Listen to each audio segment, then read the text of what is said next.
Good afternoon, everyone. Welcome to the 70th anniversary of FFCCCII Business Conference, Dugong Chino Pusong Pinoy, Bridging Cultures and Building Prosperity for All. Our program will begin in 5 minutes.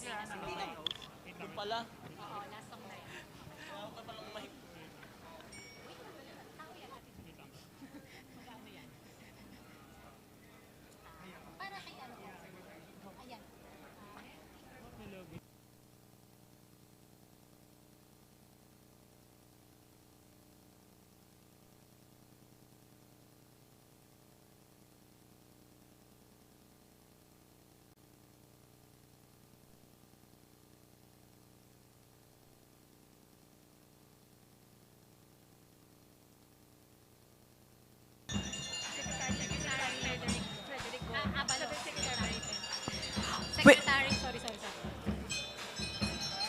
lang po, isa. Para sure tayo, Ben Abalos. Nasa si Ben Abalos. Ayan. Ladies and gentlemen, we would like to acknowledge the presence of the DILG Secretary, Ben-Hur Abalos Jr. Round of applause. Ano po yun?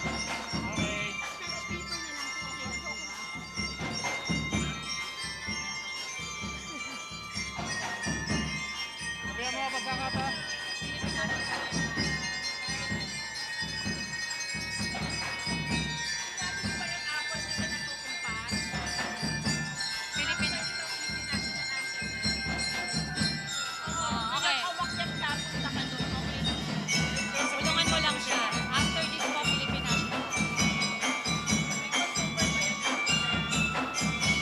National Anthem na tayo. Sabihin mo na yun. Ulit to. Hindi na. Okay ka na dito. Hindi, okay. Ulitin mo na. Para medyo...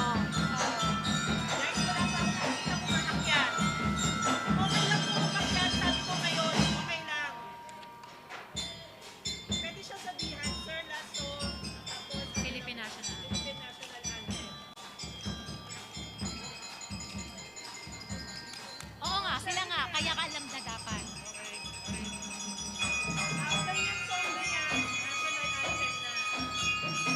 Hindi, may magsasalita pa. Papatayuin lang. Ang alam kasi nila,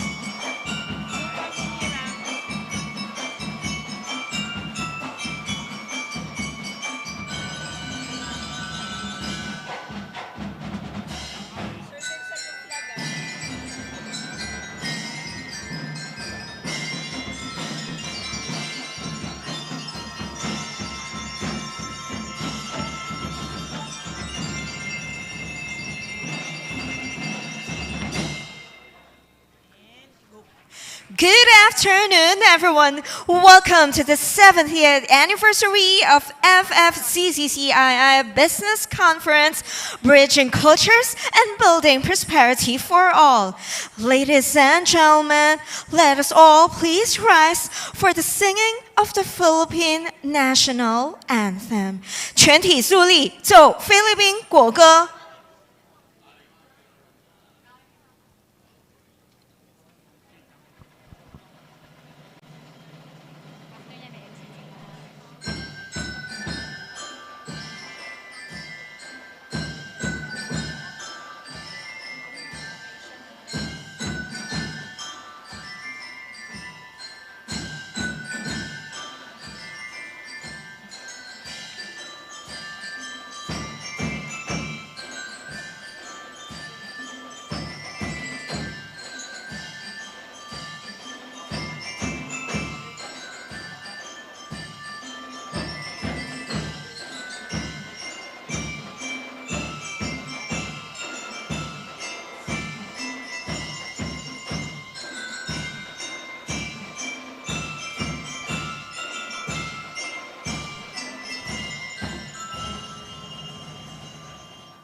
请继续站立.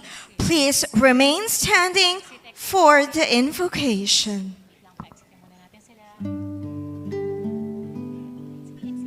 In the name of the Father, and of the Son, and of the Holy Spirit.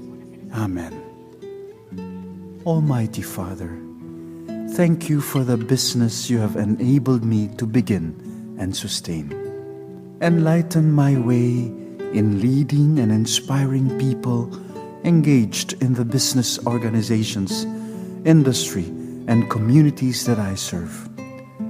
Allow us the mastery of your will for the role you would want this business to play in your divine plan. Provide us all the resources, human and material, for this enterprise. Sustain us financially for growth and development, and keep us humble with our successes, and make us innovative and creative in our endeavors. Help us in our crisis, and guide us in every step we take as we run and manage our business. Let our business involvements be models of inspired integrity, and allow it to bring good health, wealth, and prosperity among your people. Bless our business partners, clients, and suppliers. Give us the faith and confidence that we can accomplish even what seems to be impossible. Move us to dispense all our actions to be full of love for you and the rest of mankind. In Jesus' name, Amen. In the name of the Father, and of the Son, and of the Holy Spirit, Amen. You may all be seated. 大家请坐。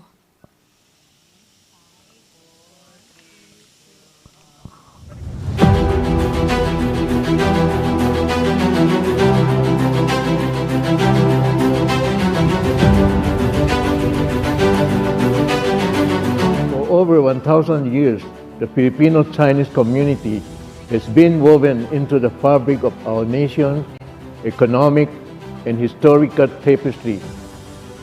They started by trading the agricultural products, fabrics, porcelains, and gold, giving credit to local traders.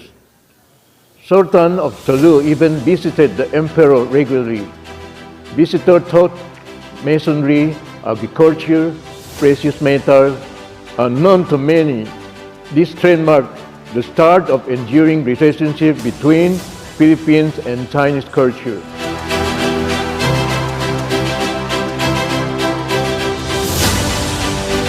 Famous Italian trade include cultural exchange among Philippines, Spain, and Mexico. It was conducted by the Chinese businessman to engage business among the three countries. The trading includes, but not limited to, the Philippine furnitures, coffee, crafts, agricultural products, porcelain, silk, and silver coins, enhancing the Spain, Mexico, and most especially Philippine and China relationship. Bishop Salazar in the 1580s, commenting on their industry, said, "When no one has money to pay for the bread, the Chinese give him credit, and this has been a great help for the poor of the city." The bustling Binondo that used to be a ghetto became the country's business center for 100 years. Shinoy enterprises have since then grown outward to the towering skyscrapers of Makati, into pocket developments, and the entire new mini-cities in the Mall of Asia, Eastwood City, Newport City, and Philinvest City, Alabang.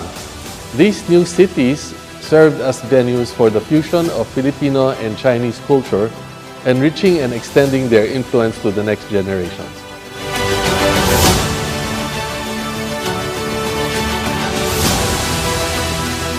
Through the perseverance of Filipino-Chinese entrepreneurs, innovation have led forays into manufacturing of steel, textiles, garments, fabrics, chemicals, consumer goods, food industry, insurance, business process outsourcing, retail, banking, airlines, and hotel industry.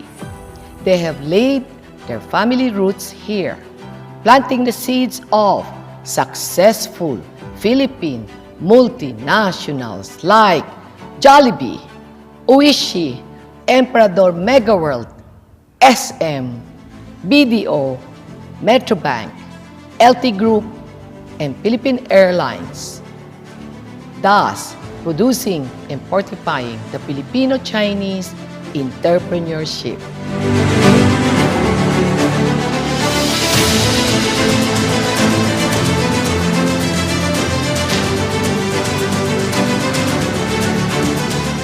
The impact of the Filipino-Chinese community goes beyond the boardrooms and marketplaces. At the forefront of contributing back to society is the FFCCCII. We are Chinese by blood and Filipino by heart, caring for the Filipino society and standing as pillars of support in times of disasters, crises, and calamities. During the pandemic, we brought in 500,000 vaccines for our country's vaccinations program. Our advocacy for education has propelled us to generously donate over 10,000 various schools all over the country. Our Taipans donated university buildings and sponsored tens of thousands of scholarship programs. Through the development of infrastructure and the mentorship of entrepreneurs, the Filipino-Chinese businessman has effectively collaborated towards nation building, inspiring the future generation of Filipinos to make a difference for the country and the glory of God. We celebrate today the 70th anniversary of the Federation of Filipino-Chinese Chambers of Commerce and Industry.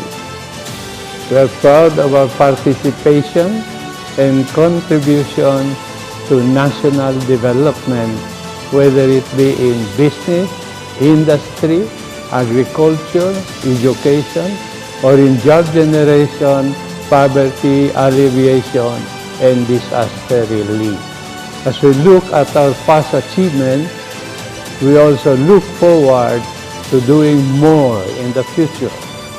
The FFCCCII stand as a testament to the enduring strength of unity and the boundless possibilities that arise when diverse cultures come together in pursuit for progress and prosperity of our country and people. From humble beginnings to towering achievements, together we will continue reaching cultures and building prosperity for all. Chinese by blood, Filipino by heart, Dugong Chino, Pusong Pinoy.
Welcome to the 70th Anniversary FFCCCII Business Conference, Dugong Chino Pusong Pinoy, Bridging Cultures and Building Prosperity for All.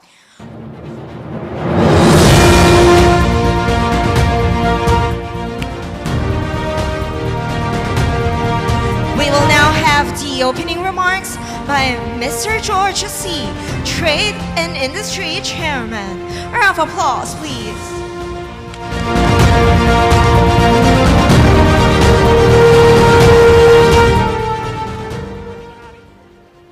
大家欢迎 Welcome everyone. We took pains to prepare this short film. 这个不是只是菲律宾华人的故事，这个就是我们大家的故事。Wherever we went, the Chinese went and worked hard. 除了他们的吃苦、勤劳，这样发展了，也帮助了他们的自己的社会。Everyone went through the hardships, prospered and gave back, contributing to their own societies everywhere, becoming part of the societies.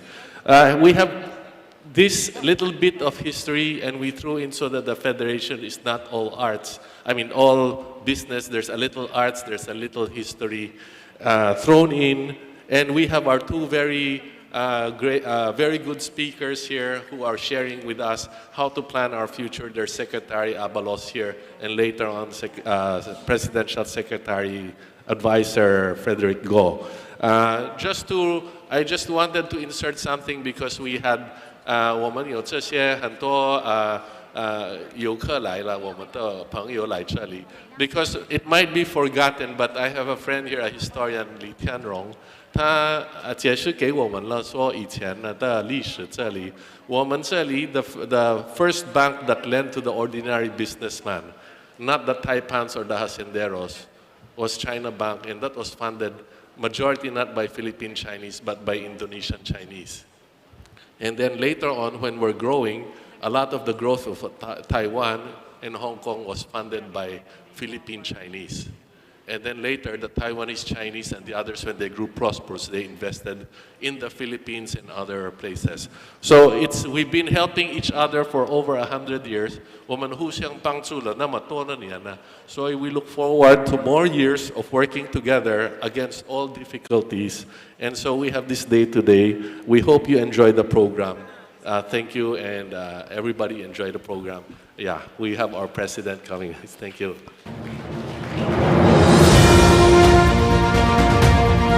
Thank you so much, Mr. George C., for the opening remarks.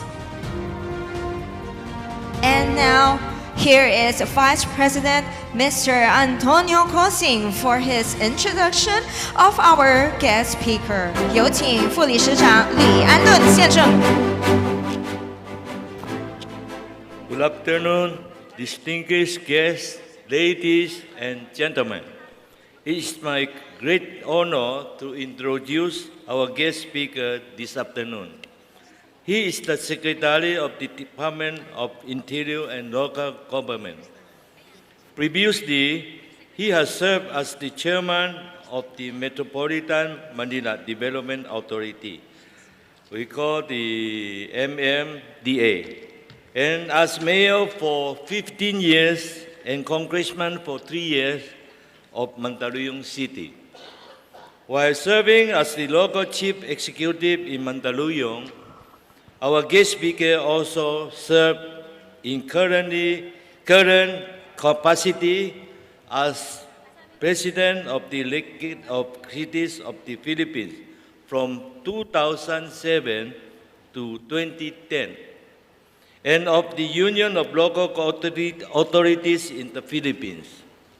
He was also a lecturer at the University of the Philippines, National College of Public Administration and Governance Development Academy of the Philippines, and Local Government Academy. Under his hymn, Mandaluyong received the most business-friendly city in the Philippines in 2013. He was also awarded Most Outstanding Mayor conferred by the Senate and House of Representatives and leading universities in the country. His demand behind the slogan, "Deeds not words, gawa hindi salita," a trademark governance that he hopes would inspire other local leaders in providing genuine public service. Ladies and gentlemen, please welcome the Honorable Secretary Benjamin Bernhard de Castro Abalos Jr.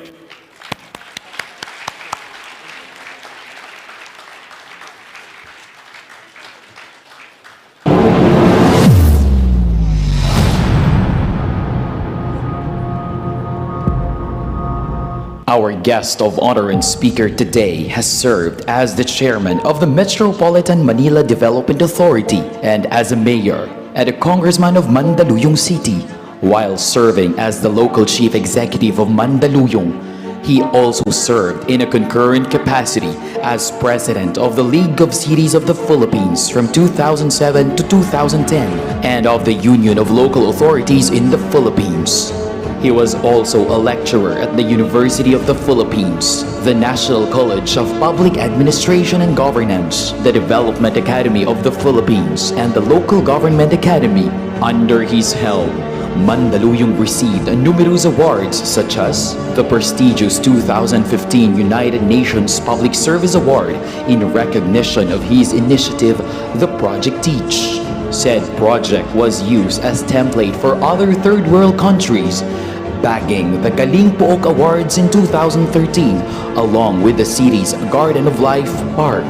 Mandaluyong City has received the Presidential Award for Most Child-Friendly City in the Philippines in 2011 and was conferred the Seal of Child-Friendly Local Governance as Top Regional Awardee in January 2016 by the Council for the Welfare of Children. Mandaluyong was hailed as the most business-friendly city in the Philippines. The city also ranked number 2 in the top-performing cities based on locally generated revenues in 2010 to 2011 comparative report of the Department of Finance, Bureau of Local Government Finance in 2014 and 2015. The city was conferred the Seal of Good Local Governance by DILG for passing all the criteria of the core and essential components: good financial housekeeping, social protection, disaster preparedness, business friendliness and competitiveness, environmental management, and peace and order.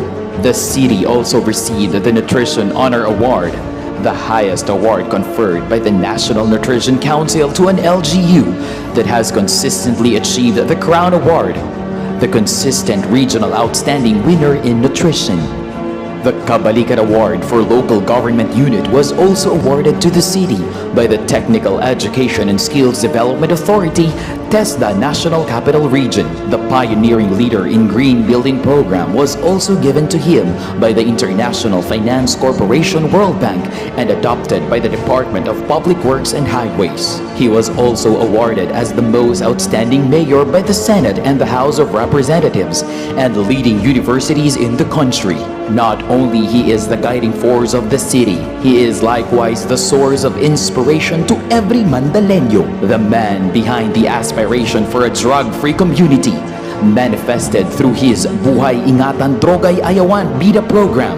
He is known to have lived by example to the slogan, "Deeds, not words, gawa, hindi salita," a trademark governance that he hopes would inspire other local leaders in providing genuine public service. Ladies and gentlemen, our guest of honor and speaker, the Secretary of the Interior and Local Government and Chairman of the National Police Commission, Attorney Benjamin C. Abalos Jr.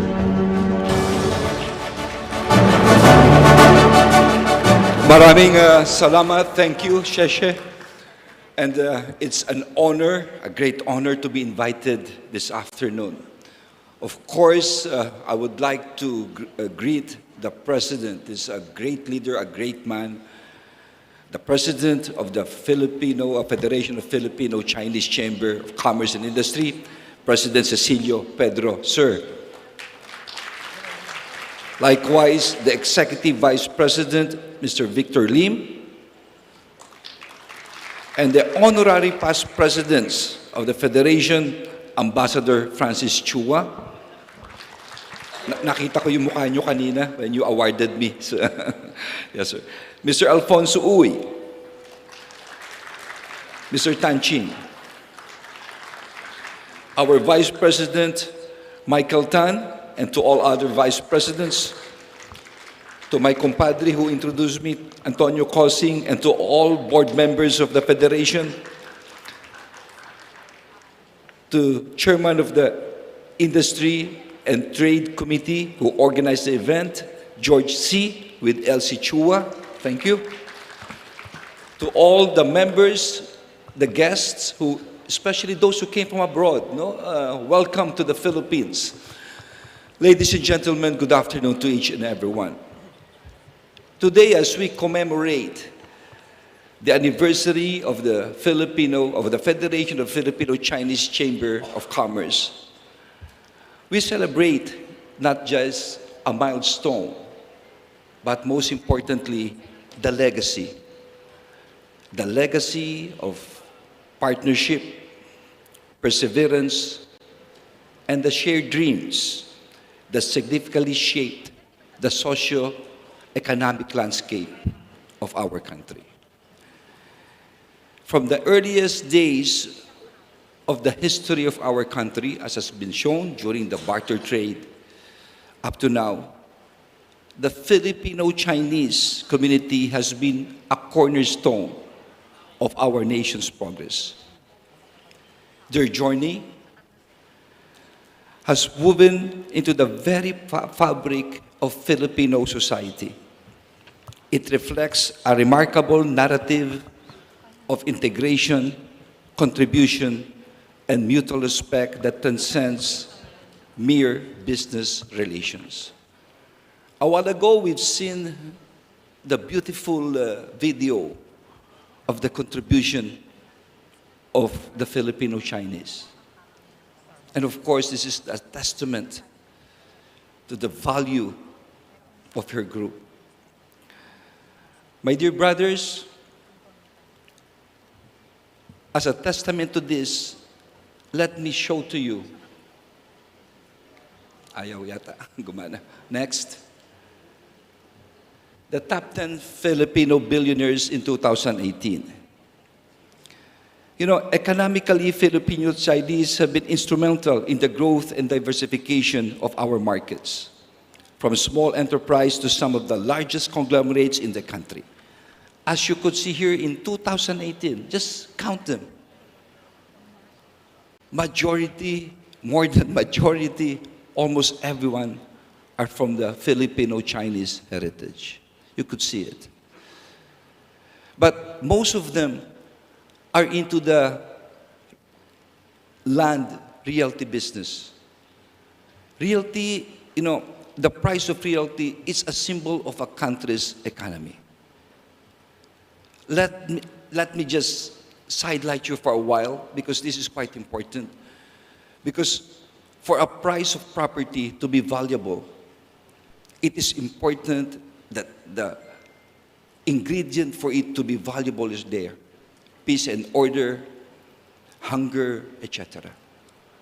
So our friends who became rich, it's all because that they're good, but also the country.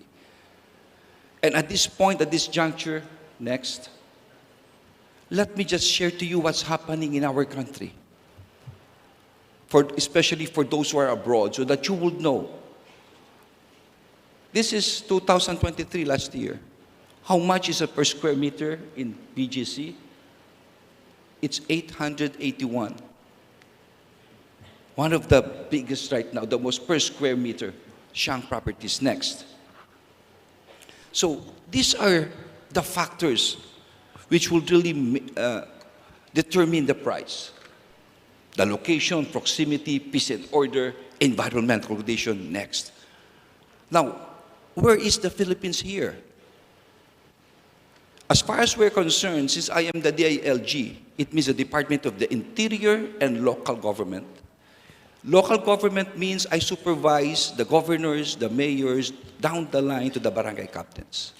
For the interior, it's public safety and peace and order. I supervise the Philippine National Police, the Bureau of Fire, the Bureau of Jail, Commission on Women, on Youth, on Filipino Muslims, and others.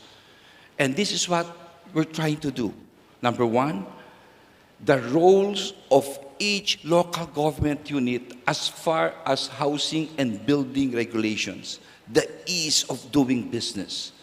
Number one, reclassification of agricultural land, processing and approvals of the vision plan, enforcement of the National Building Code, and others. Next. And this is what we do.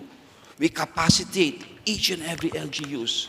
We will support digitalization. I'm going to explain it to you so that there will be ease of doing business. And of course, we monitor them for any complaints. Next. This was 2 months ago. We've gathered all of the mayors of Metro Manila and we've firmly committed to these objectives with the President. Next. Next. Now, this is very important. We are committed to all factors that will make sure that BISMAT will come in. What are these? The Sustainable Development Goals. Health and safety, public morals, culture, peace and order, etc. Next. And it is in this that I'll just explain it to you very briefly. Next. Number one, no poverty. You could not go to a place where there are a lot of poor persons just all over the place. It will affect everyone. Next. So as part of our program, we've committed, later Secretary Go will be here, the ease of doing business. Next. So as far as our department is concerned,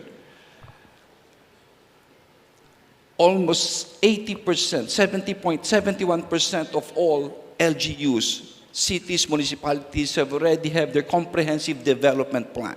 Next. And they have their comprehensive land use plan. This is very important so that when you invest, you will already know what are for agricultural, for rural, etc. Next. And these are the enabling policies. Next. And this is very important. These 4 areas. Number one, business permit. We make sure that we've streamlined business permit, building permit, and certificate of occupancy. If we're going to get it, it should only be for 3 days for simple structure, 7 working days for complex structures, and 20 working days for highly technical structures. If you cannot get it, just tell it to me, and we're going to make that person explain the LGUs. Of course, what is important are the Wi-Fi.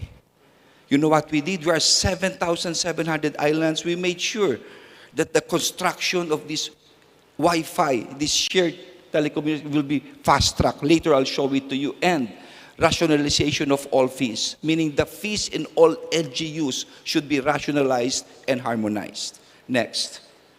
So, I'll give you one example. Everyone has been already, there is what we call the EBOS, Business One-Stop Shop. This is a requirement for all local government units, and it should be digitalized. Next. This was before 2009, when I was the president of all mayors.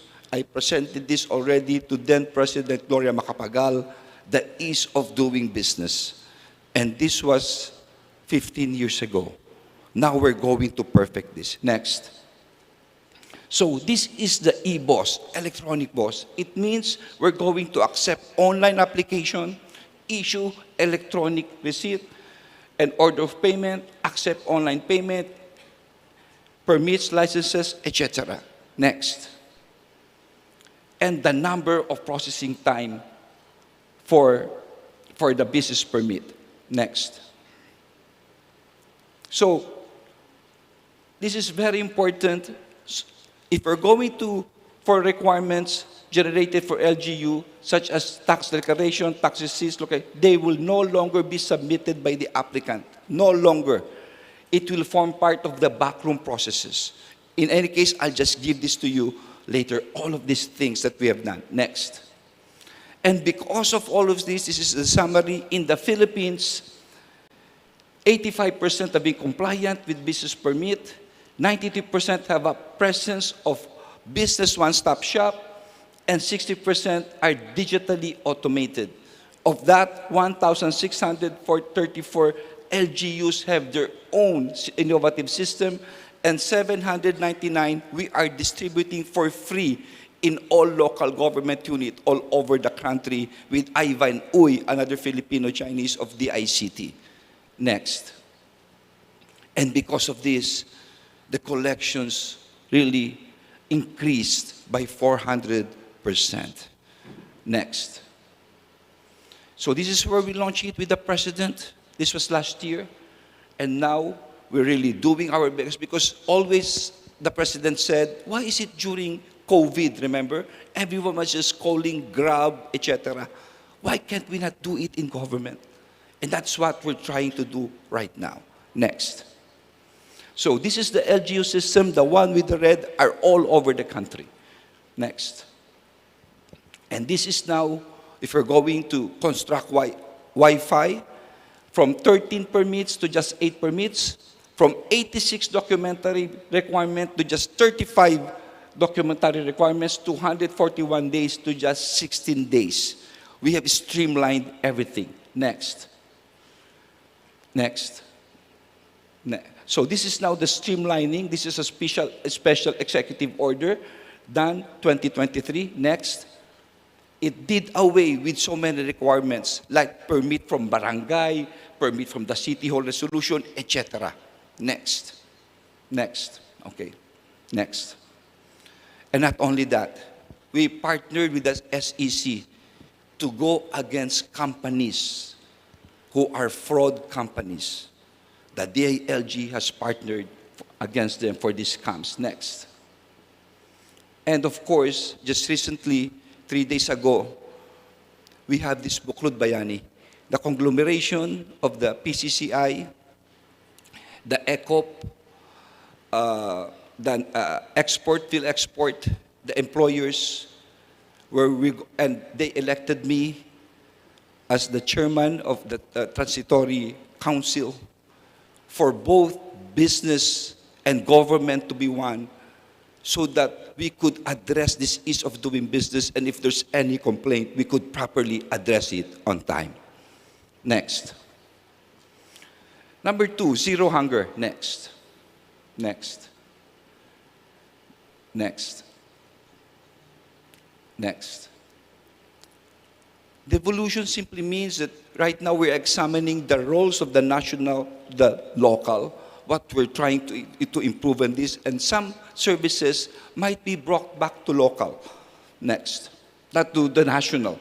And we've got this seal of good local governance, meaning we examine the performance of each and every local government. Financial, disaster resiliency, health, social services. And out of this, we give them trophies and 4 million in cash. It's called the seal of good local governance. And these are the passers. You see, first-time passers are 94. It means they're really after this. They are now really looking forward to really excel in governance. Next. Next. Okay, so this is part of the seal. Next. And of course, for this, for zero hunger, the President has ordered that all lands that has not been used, especially by government, should be used into garden areas where they could now be used as part of our nutrition program. Next. Next. Next. Next. So, quality education. Next. We've aligned our projects with DepEd. Next. And also with the youth development, 84.96 of all local government units. Next. Next. Next. And also, this is quite important. For real property to be really expensive, we must make sure that each has a right to clean and sanitary water system. We've been doing this. Next. This is the memorandum of circular that we've distributed. Next, about septage. This is an area which is geographically isolated. It's in the mountains. So what did the government do? It's called Salin Tubig Program. We create water system, we train the community, and then we turn over the system to them. We train them into bookkeeping, accounting, and then later on they will manage this water system. This is business, we are archipelagic. This is all over the country. Next. So far, we've also done this for this year. 74 municipalities has been beneficiary. It's about 13 million each for this kind of water system, but they must be from the 4th, 5th, and 6th class municipality. Next. So that is now our trust, as ordered by the President, together with the Department of Environment and Natural Resources. Next. Next. Next. For sustainable city, for garbage, it's important. So each and every stereo, we try to put nets. And we make sure those who throw will go through community service because we discourage imprisonment. We will just let them, do community service for this. Next. Just this one. This one is and this one, their garbage, this one is in Makati. They recycle it. They will sell their garbage. What we do is we get those who recycle plastics. So they buy the plastics and then they exchange them for groceries. They've got points. Next. Next. And this one, I came from here. This is the project of our president. Every Saturday at 4 o'clock, I have to wake up at 4 in the morning. I go around the country. So at 4 o'clock, I was in Abalos this morning. We've been doing this for about a month right now, 2 months now, all over. It's all about attitude. It's about system. Filipinos are so spoiled. They get their garbage every day. In some countries, they're only collected twice a week. But they must, others, because they go out and just dump their garbage in the streets. It should not be that way. They should follow the rule, and that is what is important, discipline. Next. Next. This is calamity in Pola. We've also answered this, the oil spill. Next. Now, fire trucks. 240 local government units do not have any fire trucks when our president took over. In just 1 year, this has been a problem ever since. In just 1 year, we were able to give 140 fire trucks and fire stations. And before the end of the year, I tell you this, we promise you, everyone will have fire trucks and fire stations all over the country. That's under the guidance of our president. And by the way, I would like to thank the Federation for providing the fire volunteers. They are of great help. The Filipino-Chinese fire Maraming salamat. Next. Next. Next. Okay. Climate action. Okay. This is disaster resiliency. Got list of projects. Next. We're very resilient here because, we're in the ring of fire as far as earthquakes are concerned, and we're visited by 24. But Filipinos, we've already found a way here through the National Disaster Risk Reduction Management, and no less than our president is always there whenever there is disaster. Next. Next. Now, this is the last. This is about peace and justice. In the Philippines, what we have are barangay justice system. So that before it goes to the court, there's a sort of mediation. For this year, every year, that's 4 billion saving, and we give out award for the best lupong tagapamayapa. Next. And this is the support, the Barangay Development Fund. Before, there are some areas that have rebel problems, NPA. You know what we did? We give them money for roads, electrification, farm-to-market roads, and health centers. Next. This is in Masbate. It used to be filled with rebels. So we we formed a water system. Next. A road going to the mountains. Next. And electricity. Next. And you know what's the result? I'm telling this to you.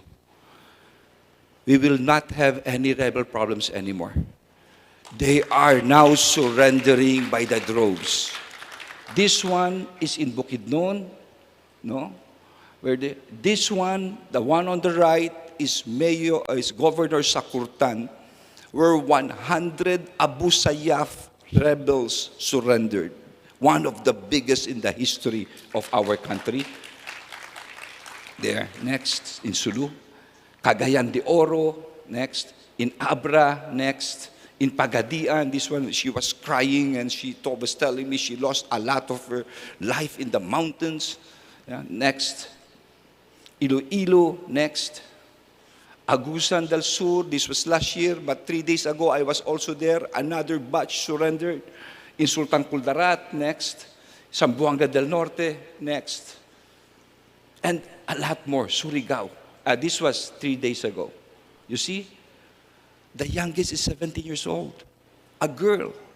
Several girls. And they were crying. Next.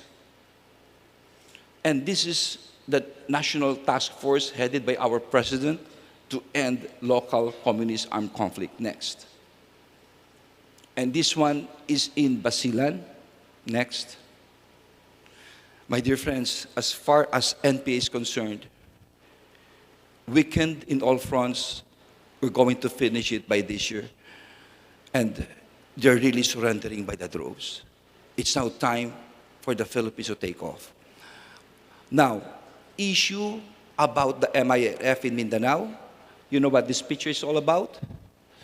These are former MILF, MNLF rebels. Former.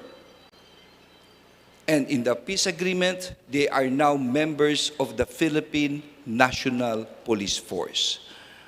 This is in accordance with the peace pact that President Aquino has signed. Out of 16,000 who took the exams, only 100 passed. We did it 4 times, and we finished with this last January. This will be historic. They will take their oath a week from now. Next. And what we did is we had the justice, DOJ, Supreme Court, and the DILG. So the 3 pillars of justice were together, and we go around the country. Next. And because of all of this, it went down, the crime in the Philippines. Not mentioning the fact that 2 years ago, we have called for the resignation of all generals and colonels. 18 of them has been accepted because of the drug problem. And 58 generals and colonels are facing charges in my office, in the Napolcom of which I charge. And 3 days ago, I tell you this. 2 generals have been summarily dismissed and 2 colonels. This is our commitment to the peace and order. Wala po kaming kinakatakutan dito. I will end this. I'm sorry if I just want to share you some of these things that we've compiled through all of the years. But this is what I'm going to tell you. History will show that there's a lot of Chinese. President Gloria Macapagal-Arroyo, Jose Rizal, Vicente Lim have all Chinese blood. Past presidents. But what is important is the presence of you here today. In times of challenge and resilience, the Filipino-Chinese community have often led the way in all aspects. In entrepreneurship, business, in philanthropy. I've seen your buildings, maraming salamat po. I've seen your fire trucks. I've seen how you really gave it all, especially if there are. We have this tension in the West Philippine Sea. I do hope that it will end. But what is important is this group. This group, as has been said a while ago, I think it was Mr. C, The Filipino-Chinese from Indonesians help the Filipino-Chinese in the Philippines, and the Filipino-Chinese in the Philippines help those in Taiwan and all others. What is important is the heart of being Filipinos wherever you are. The heart of being Chinese and the heart of being Filipinos. And that is what we are standing here for. To all of you, maraming salamat po. Mabuhay ang Federation of Filipino-Chinese. Thank you so much to our DILG Secretary Ben-Hur Abalos Jr. May we invite you to stay on stage for our panel discussion to be led by the Director of Research, COL Financial, and former President of CFA Philippines, Ms. April Lee Tan.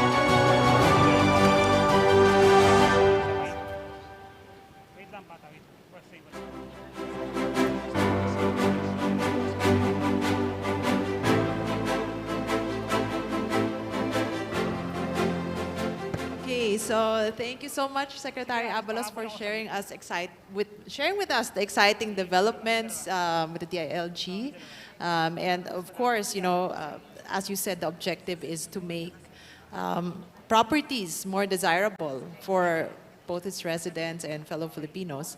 So, I have the privilege of asking you some questions. Among the attendees here, they sent in some advanced questions. Unfortunately, we only have time for 2 questions.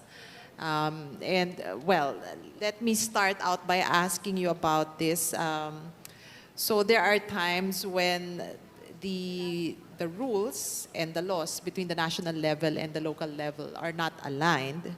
How would you suggest to harmonize these rules so that business people will know what rules apply or what are they going to do?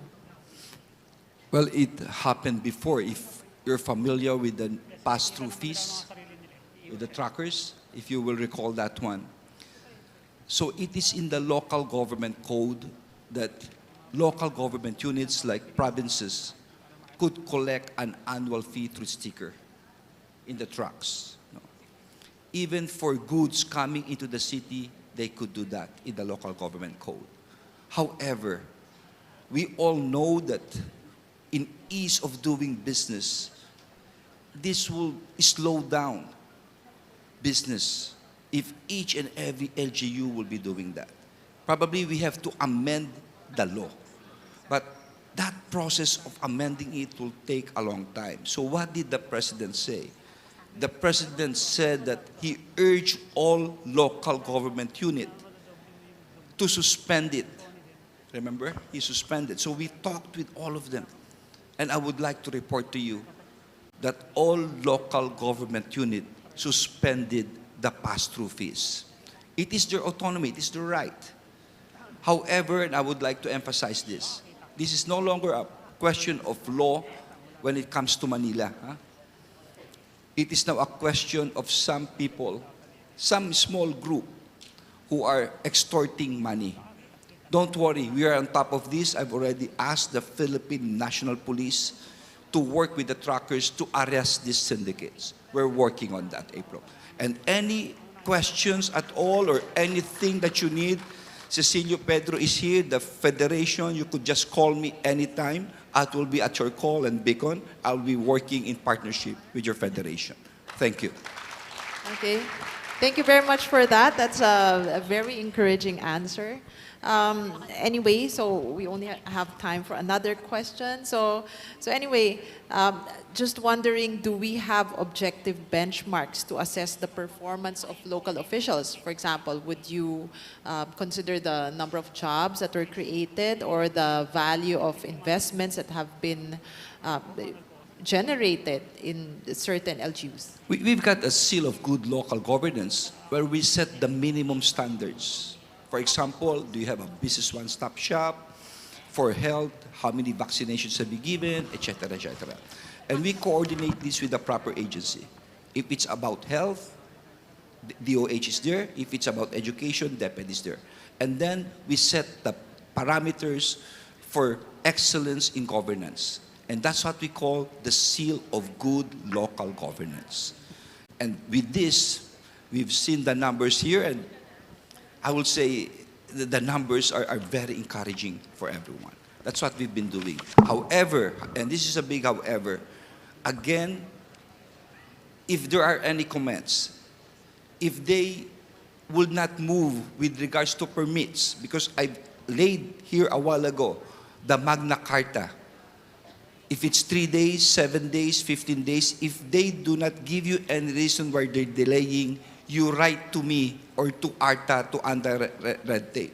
If they deny it, they deny it, but they must give a good reason for this. If there's delay, you also tell us so that we could also take action on this. Thank you. Okay, thank you very much. That's good news. And finally, since this is the 70th anniversary of FFCCCII, of course I have to ask you, how can the FFCCCII and the local governments help each other in development and investment? You've helped. I mean, your help is more than enough that you've done through the years. We do not even have to ask for help. In terms of nutrition, if there's calamity, you're always there. For fire trucks, you're always there. But this is what we could do. The best help that you could tell us is, please, if there's anything that's bad about us, you be frank with us, you tell us. If we're going to craft policy, let's sit together and let's craft policy together. It's being proactive. If we sit down, if we implement, we cannot go wrong. It's being partners. And from those coming from abroad, here in the Philippines, you've seen how our country have grown. Please invest in our country. Properties are, the prices are getting really high because it reflects on the good governance on the Philippines right now. No? I hope you will invest in our country. Thank you. Okay, thank you very much for your answers. Really very encouraging. Thank you so much. Thank you, April. Congratulations, Federation. Thank you so much to DILG Secretary Ben-Hur Abalos Jr. and to Miss April Lee Tan.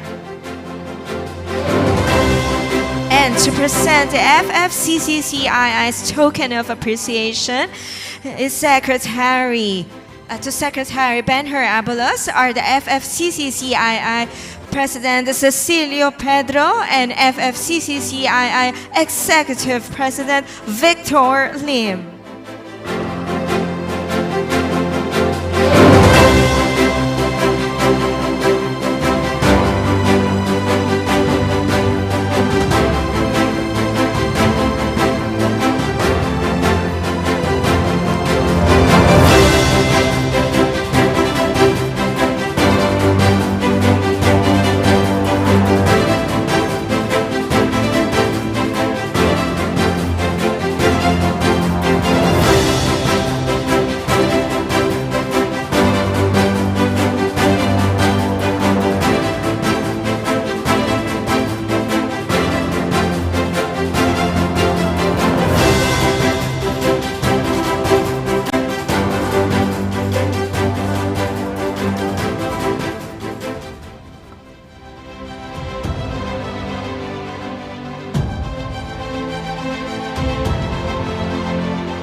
And now to introduce our next panel speaker, we have Vice President of FFCCCII, Mr.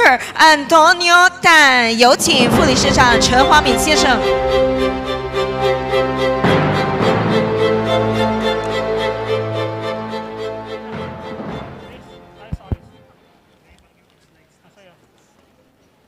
大家下午好。今天本人很荣幸要介绍我们今天下午的主讲人。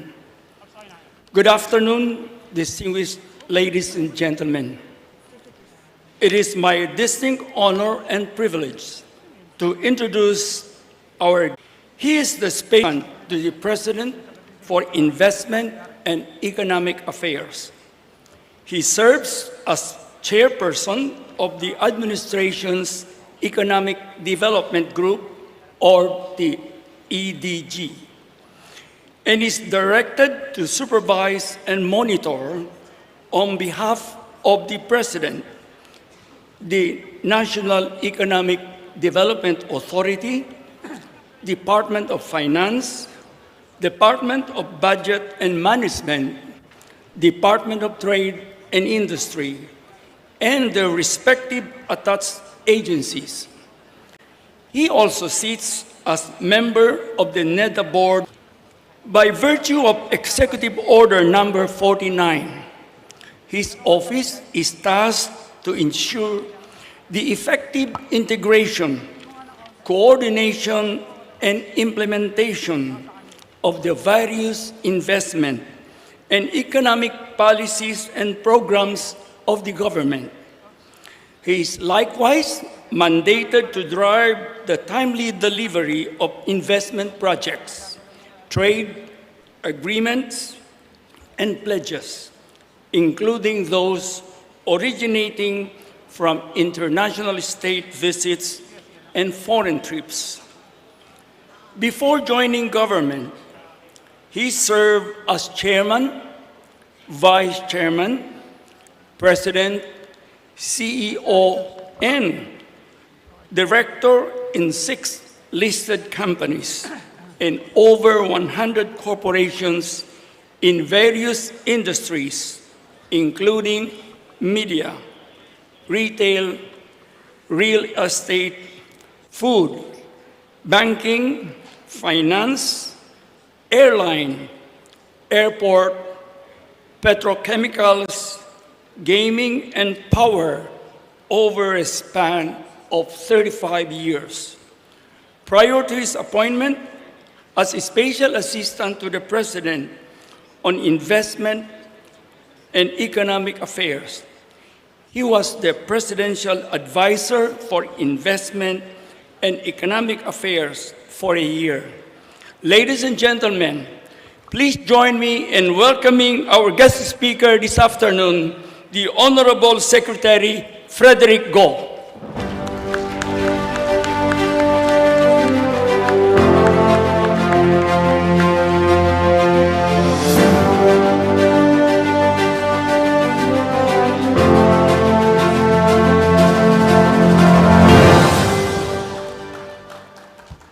Thank you.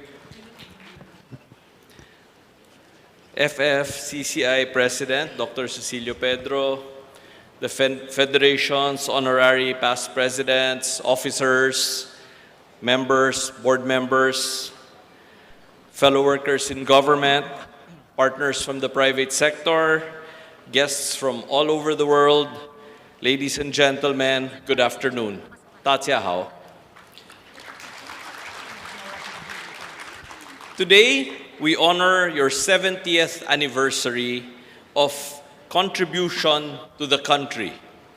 The Federation is home to the best and brightest entrepreneurs that helps build shared prosperity for all.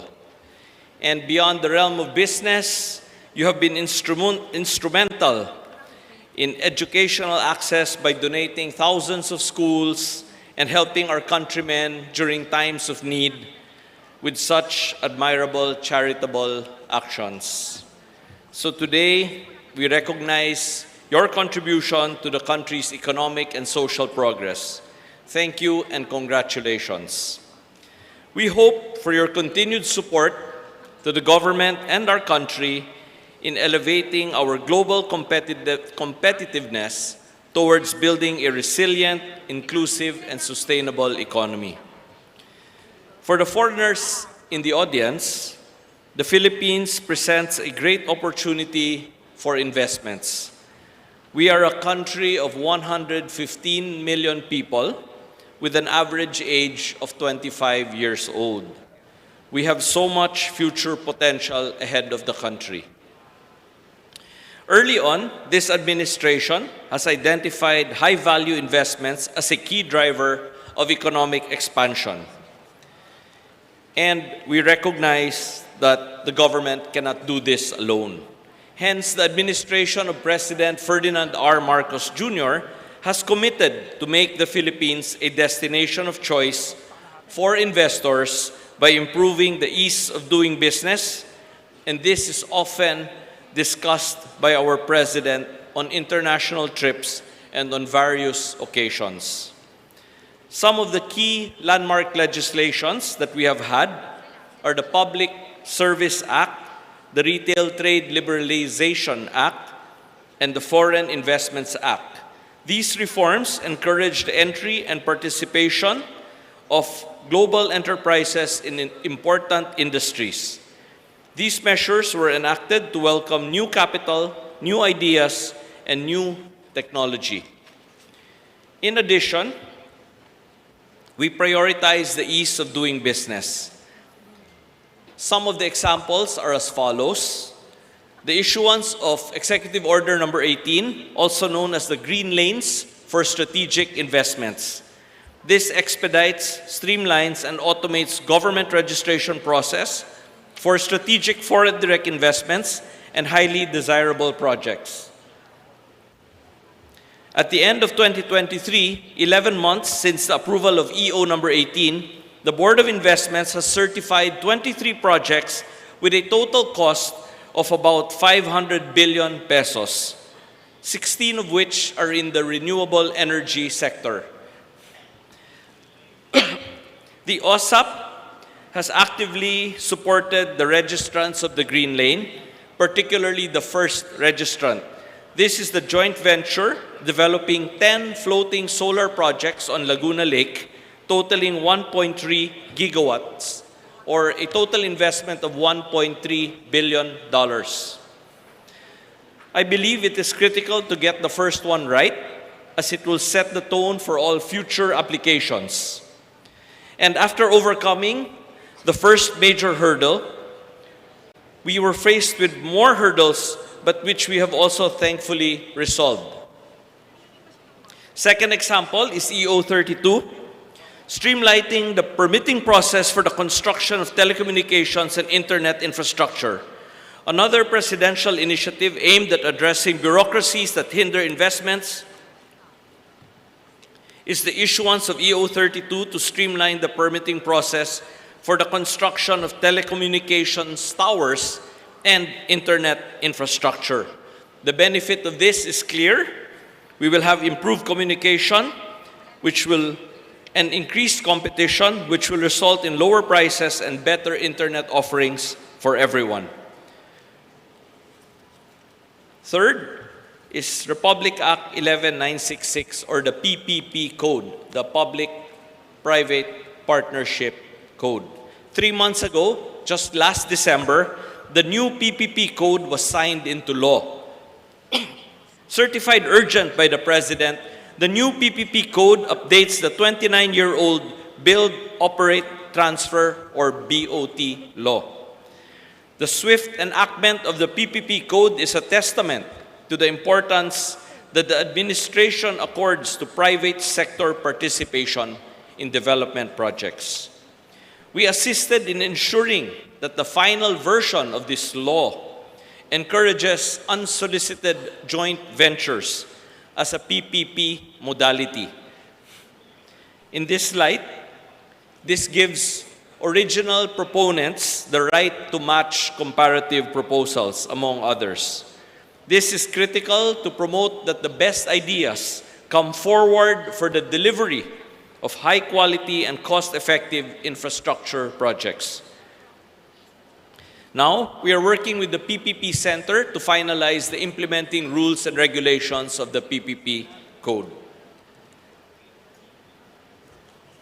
Fourth example is the Manila International Airport. This administration's largest PPP undertaking to date, the Manila International Airport's privatization is proof of the commitment of the Marcos administration to quickly act on high-value projects. This deal is projected to generate over 900 billion pesos for the government over the concession period. This modernization project is expected to increase annual airport capacity to over 60 million passengers a year. I don't know when the modernization of our airport was first proposed, or how many years we have been clamoring for an improvement of our airport so that it will stop competing for the world's worst airport surveys. But I know one thing, it will finally get done in this administration of President Ferdinand Marcos Jr. So, if there's any doubt that this administration means business and is serious about economic development and growth, you can put that to rest. Fifth example, the Maharlika Investment Fund. As further proof that the government gets things done, the Maharlika Investment Fund, the Philippines' first sovereign wealth fund, was formally created in July last year. This underscores the government's dedication to pursue priority projects for social, economic transformation and to catalyze economic development. Investors seeking to broaden their portfolios can explore potential ventures within the fund and its sub-funds. The fund provides an opportunity for large private sector investors to participate in the country's big-ticket infrastructure projects. Next, in January this year, or just 2 months ago, the President signed the Ease of Paying Taxes Act into law. This modernizes and simplifies tax administration while strengthening taxpayer rights. Some of the reforms that it introduced are, number one, you can file returns and pay taxes anywhere, either electronically or manually. Number two, the BIR now has to process general refund claims within 180 days. There will also be a reclassification of taxpayers into micro, small, medium, and large, and a classification of VAT refunds into low, medium, high-risk claims. The idea is to be able to service your category in a quicker amount of time. So by streamlining processes, the Ease of Paying Taxes law minimizes burden on taxpayers and encourages improved compliance. While we have made significant strides in creating a conducive environment for investments, there is still much work to be done. Among them, we continue to work on several, such as resolving issues created by CREATE and by the TRAIN law. I understand that there are several exporters in this audience who are affected by the passage of the TRAIN and CREATE laws. And we are now working to fix this. The passage or the working of CREATE More is meant to solve or resolve the issues that were caused by TRAIN and CREATE. To be specific, we hope to address the following matters through Congress. First is the restoration of powers of the investment promotion agencies such as PEZA, BOI, Clark, etc., to give them power over the locators within their respective economic zones. This will reduce the processing time of incentive applications. But Also, while waiting for Create More, the FIRB has already passed a new rule that has increased the capital threshold for projects to be delegated to the IPAs from 1 billion pesos to 15 billion pesos. So if your project's below 15 billion pesos, this can be processed directly by the IPA and does not have to go up to the FIRB, cutting bureaucracy. Second objective of Create More is to clarify and simplify VAT-related issues. We are working with Congress to address this ambiguity so that the law is clearly worded to avoid conflicting interpretations by implementing agencies. We are also streamlining the VAT refund process by limiting required documents and reasons for denial to those specified by law.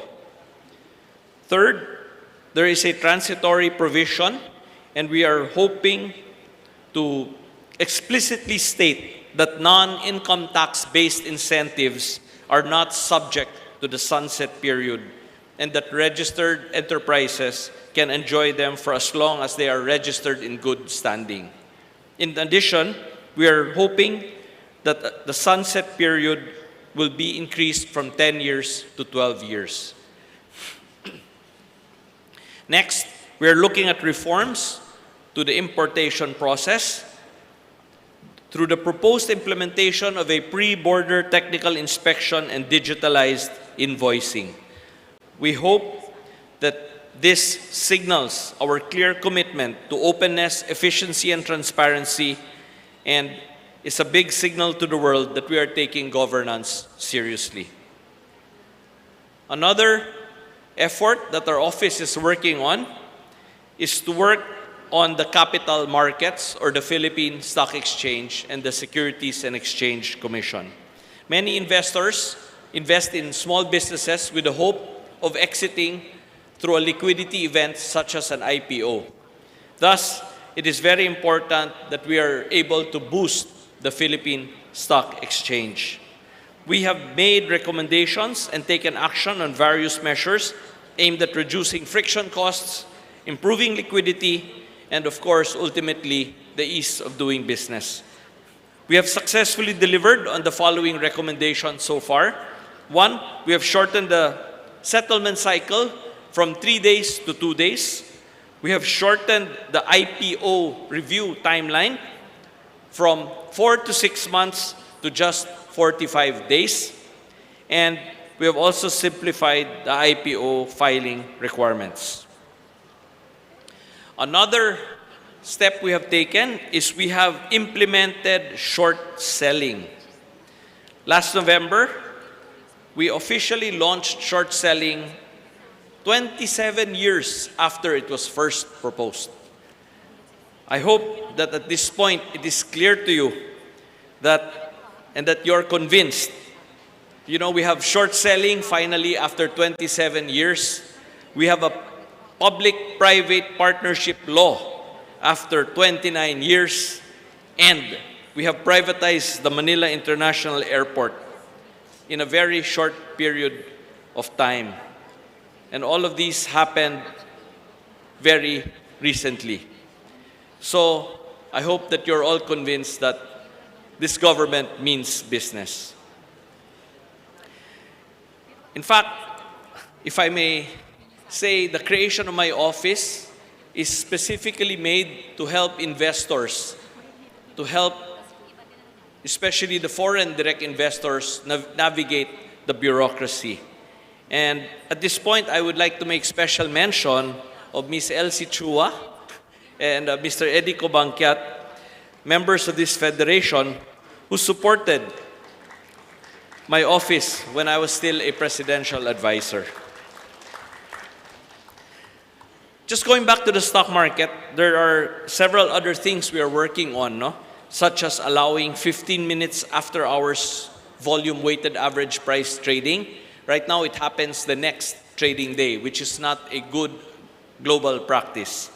We're also looking at reducing friction costs. We're working with Congress to reduce the stock transaction tax from 0.6% to 0.1%. This reduction in sales tax, including the standardization of withholding tax on dividends. We are proposing a 10% withholding tax on dividends. Today, it can go as high as 25% withholding tax.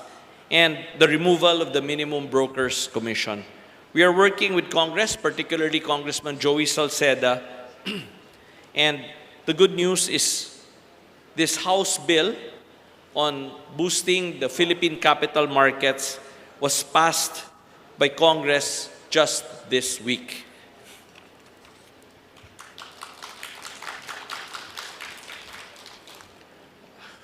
On top of all those that I mentioned earlier, we are working on other special projects. For example, we identified the rollout of a digital national ID as a priority project that will be the foundation of many, many government programs. It will simplify public and private transactions, eliminating the need to present other forms of identification and enhancing the KYC process. It will also, more importantly, strengthen financial inclusion, as many of the government's social services can be distributed using the national ID as a basis. The good news is that the Philippine Statistics Authority and the DICT have a working digital national ID platform already, and we hope to have use cases in place within the year. All these initiatives and reforms serve to reduce barriers to investment and create a conducive environment for businesses to thrive. To this end, my office has identified 6 priority sectors to develop and attract major investments in. The first, of course, is energy or renewable energy. And the 5 after that would be mining, particularly copper and nickel. Second, electronics and semiconductors. Third, food and agriculture. Fourth, steel industry. And fifth, the pharmaceutical and medical devices industries. Quickly, for mining, we aim to encourage investments by reducing the processing time to get exploration projects going and to follow the roadmap Indonesia has taken for downstream nickel processing. Therefore, we hope to go from exploration of ore to processing to electric batteries, and in a perfect world, someday to electric vehicles. The Philippines, after all, is the largest exporter of nickel ore to the world right now. For semiconductors, we are targeting to boost what we are already good at: assembly, testing, and packaging. And we want to grow the integrated circuit IC design industry by establishing a prototype-sized wafer fab facility. A full-size wafer fab may be possible only in the far future when we have achieved 3 things: a mature ATP industry, a strong IC design industry, and reduced power costs. But this will be far beyond my term in office. We are just laying the foundation for this dream. But we can say we started it during our time. In agriculture, we are looking at boosting production of every possible commodity that we can, increasing post-harvest facilities, and improving the food logistics chain. For the steel industry, we believe this is basic and necessary and foundational to economic industrial growth. Finally, through the development of more local pharmaceutical manufacturing industries, we aim to bring down the costs of medicine and healthcare for all. We are looking at developing pharma zones that will house the manufacturing of medicines and medical devices. As chairman of the Economic Development Group, I am engaging with all the key stakeholders, acting as a coordinator to harmonize various efforts towards the realization of all these major initiatives and investments. And I am glad to say that our economic team is aligned and working well together. We frequently refer to the whole of government approach, and this is what the EDG is all about, synchronizing all efforts towards the integration and implementation of the President's priority programs. The Philippines is open for business, and the world is now eagerly looking at us because of the President's very successful pitch to the world. I hope that with this overview, you will leave with optimism that we are doing a lot to improve the Philippine investment climate, and that all of you will continue to invest in the Philippines in a big, big way. We look forward to sustaining the partnership with the Federation for many more decades to come. May you continue to be the government's dependable ally in the pursuit of our aspirations of building prosperity for all. Thank you very much. Thank you very much, Secretary Frederick Go. May we invite you to stay on stage for our panel discussion to be led by the Director of Research, COL Financial, and former President of CFA Philippines, Ms. April Lee Tan.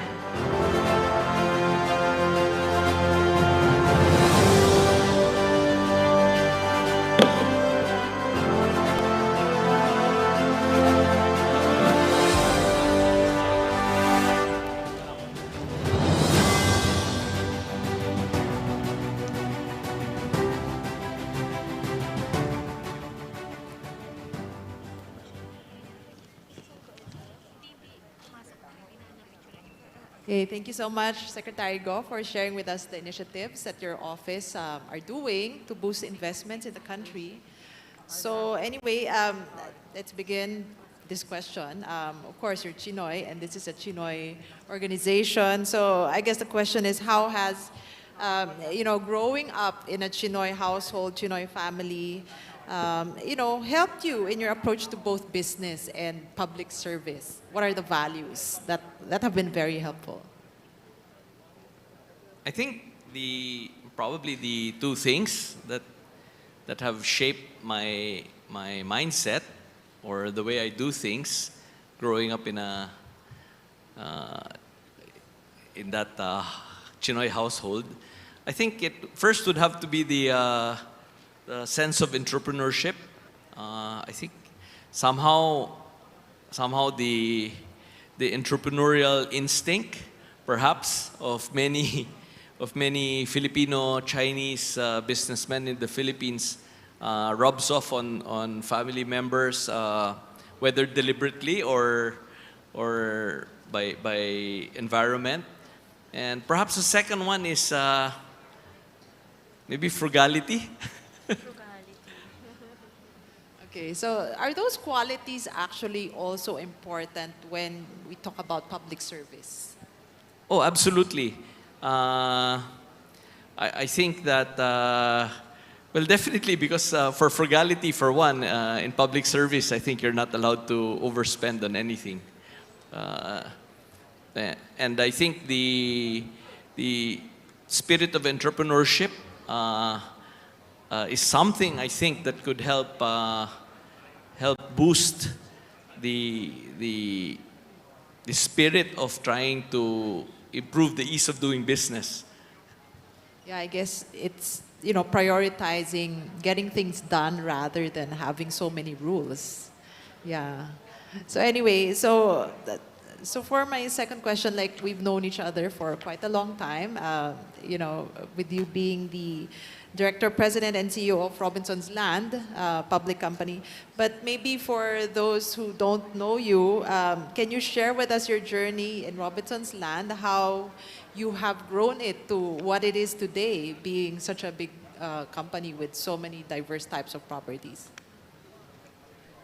I started at Robinson's Land 32 years ago. At that time, we had, I remember, 5 assets. And we basically had one business, which was the shopping center business at that time. I think it took a lot of,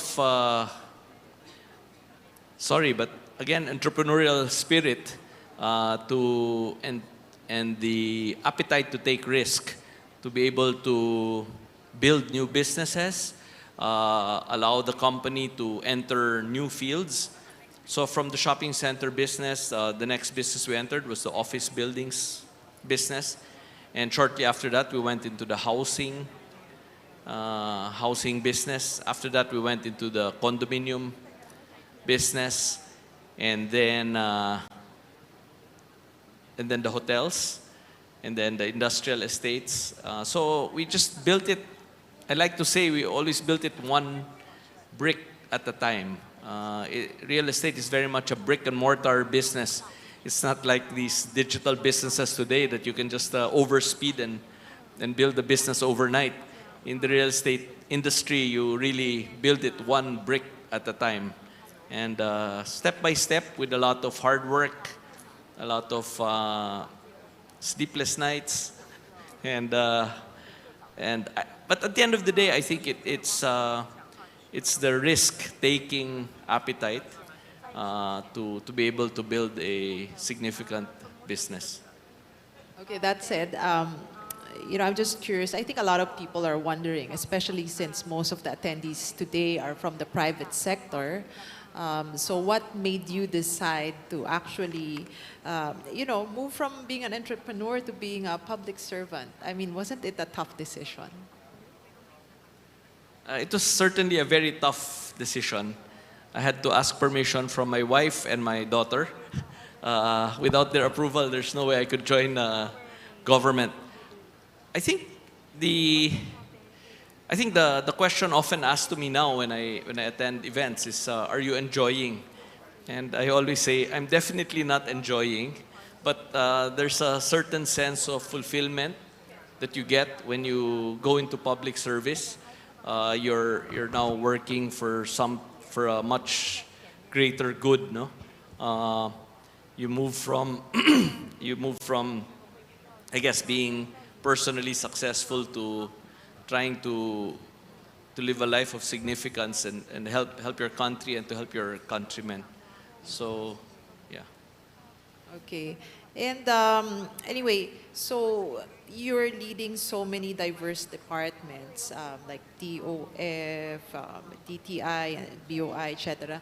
So I guess the question is, somebody's asking from the Federation, like, how do you do a balancing act? Because, I guess being in government is difficult because you have to raise tax revenues, but at the same time, you have to give incentives to attract business. So, I mean, how do you determine what's the right recipe, I guess?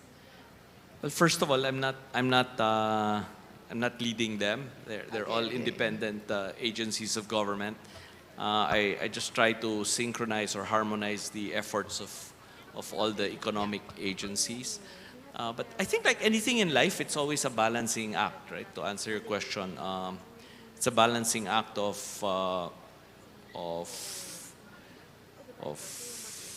raising or spending, right? Selling or buying. It's always a balancing act. But I think the agencies are led by very, very qualified cabinet secretaries, and everybody's is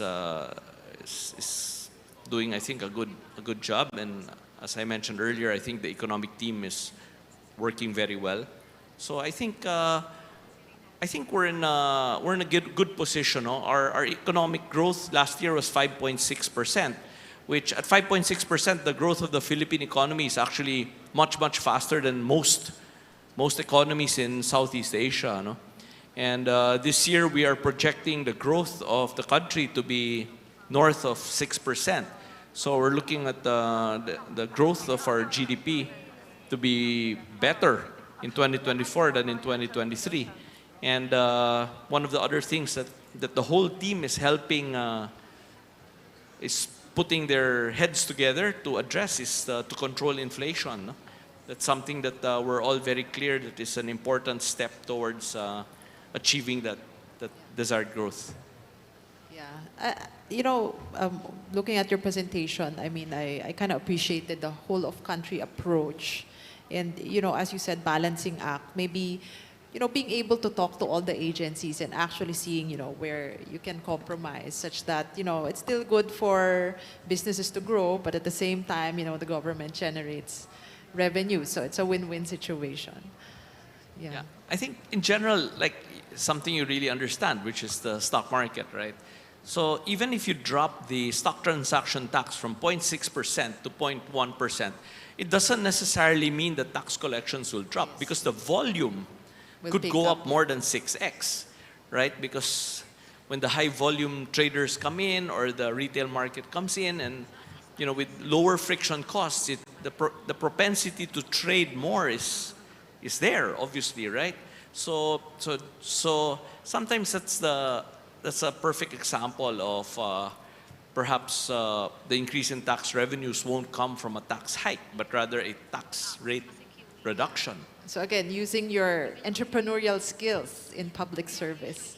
So anyway, for my last question, what advice would you give to Chinoy entrepreneurs here and the members, of course, of the FFCCCII so that they can better contribute to economic development in the country? My advice is to keep doing business. I think that's the best way you can help the country. That's the best way you can help yourselves. That's the best way you can contribute to the economic growth. So please keep investing in the Philippines. Okay, so with that, thank you very much for sharing your thoughts and initiatives that are meant to boost investments in the country. Thank you so much. Thank you.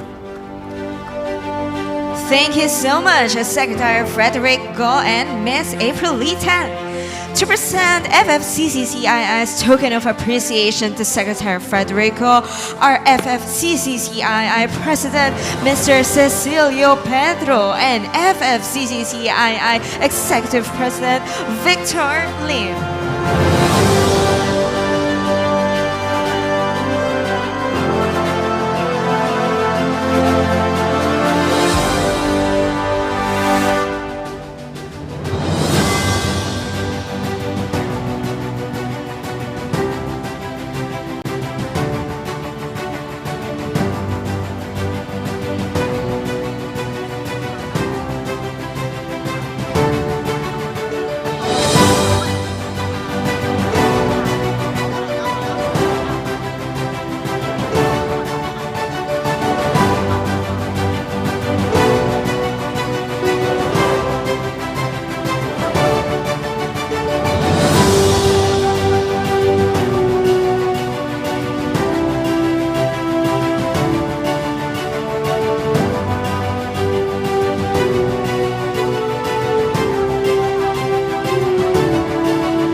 now, to deliver his closing remarks, we would like to call on stage the Vice President of FFCCCII, Mr. Reynold C. 有请施廷伟副理事长。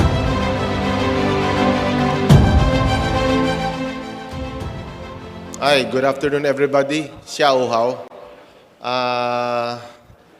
First of all, they're still taking some pictures here.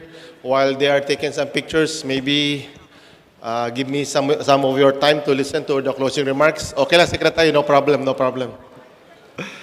Okay, Secretary Frederick Go, just let Secretary Benar Abalos, our forum partners, our ever hardworking board member of the Trade Committee, George C., and our co-chairman, LC Chua, and all the members of the Trade Committee who did this very, very informative forum with our very good secretaries. Okay? As we conclude today's program, our Federation would like to express our heartfelt gratitude to our guest speakers, Secretary Benar Abalos and Secretary Frederick Go. Thank you for the valuable information you shared to us about the programs and initiatives of the government, particularly matters that call for the partnership of the government and business community. I'd just like to also thank Secretary Abalos for recognizing Federation's work, the very important fire volunteer, and the school building projects of our Federation, which they started around 60 years ago. We very much appreciate our dialogue today with your openness to discuss concerns. Thank you also for listening to our suggestions. Most of all, I'd like to also mention, thank you for recognizing also the problem in solving the problem of our rebels in the Philippines and to improve our agricultural sector. Our Federation looks forward to our continued cooperation with you in the future. We wish you the best in our endeavors.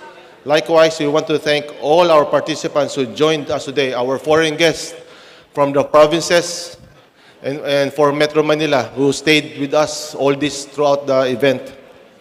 We hope to see you again in our future events.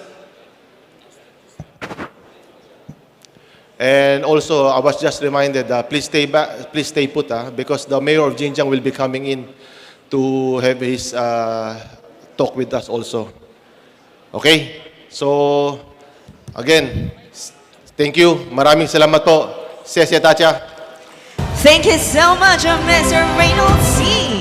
And now, ladies and gentlemen, it is with immense pride that the FFCCCII presents to you the Jinjiang Municipal Presentation. Let's all watch this.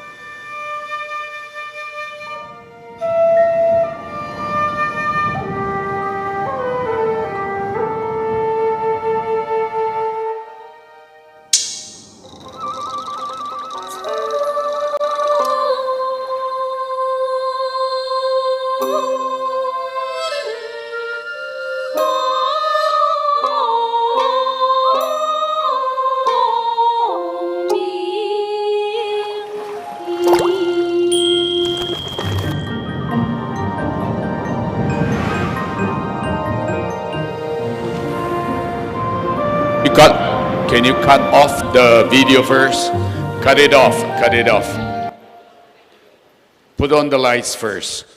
We'd like to have some pictures with the secretary and the board members and the distinguished guests first, before we go into the Xinjiang. Okay? Thank you, thank you. Please join us, Secretary. Yes, Secretary Frederick Go. Please join us on stage para hindi. Okay. Okay. May we request the board members to please join us first for the first picture with the secretary. Then we'll follow with the different guests later on.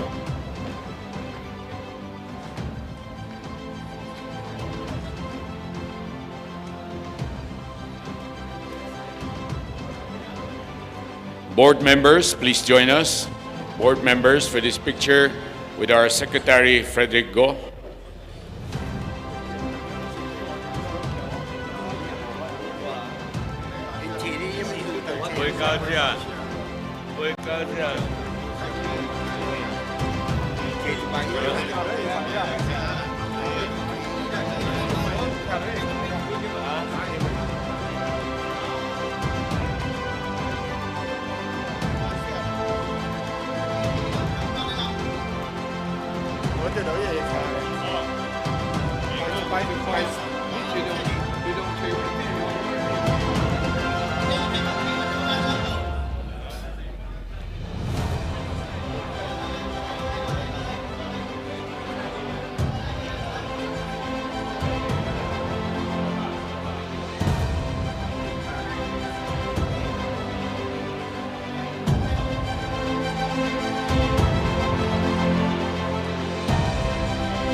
Once again, the FFCCCII presents to you the Jinjiang Municipal Presentation. Let's all watch this.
江武电视，我们一起去看戏吧。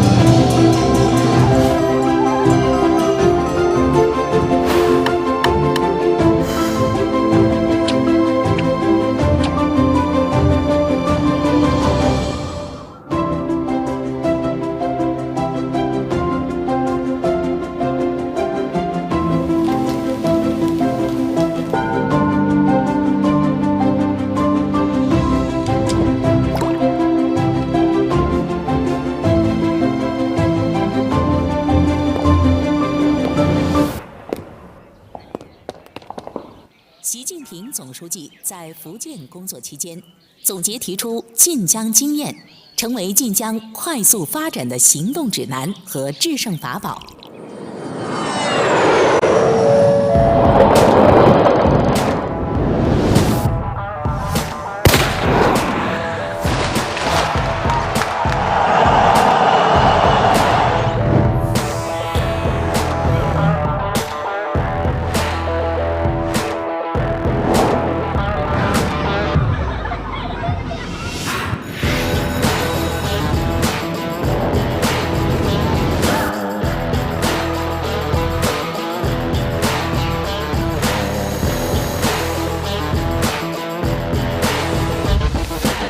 Nice to meet you. Nice to meet you too.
To introduce our guest from the Xinjiang municipality, please welcome on stage the president of FFCCCII, Dr. Cecilia Pedro. 有请沙总理事长石东方博士上台。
歹势哦，对不住哦，我陪这个secretary去学校，唔是我介绍，是咱的副理事长。恁捌咱的副理事长啊 ，Edwin Fabro。恁捌伊 Edwin Fabro 是咱第少年的，无第二少年的理事长，请 Edwin Fabro。你喊我名叫啥？我惊公胆歹势，姓陈哦，姓陈名叫平清，平清兄，我等下叫伊平清兄来介绍。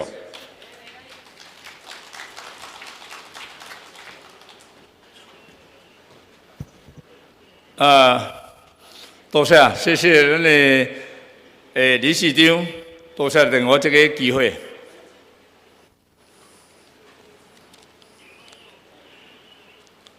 尊敬的各位领导、各位嘉宾，大家好！欢迎你们来到美丽的海边之城马尼拉，出席本次晋江市招商至文旅推介会。现在我就记得有请我们非华商联总会副理事长兼“一带一路”委员会督导秦章成先生致欢迎词。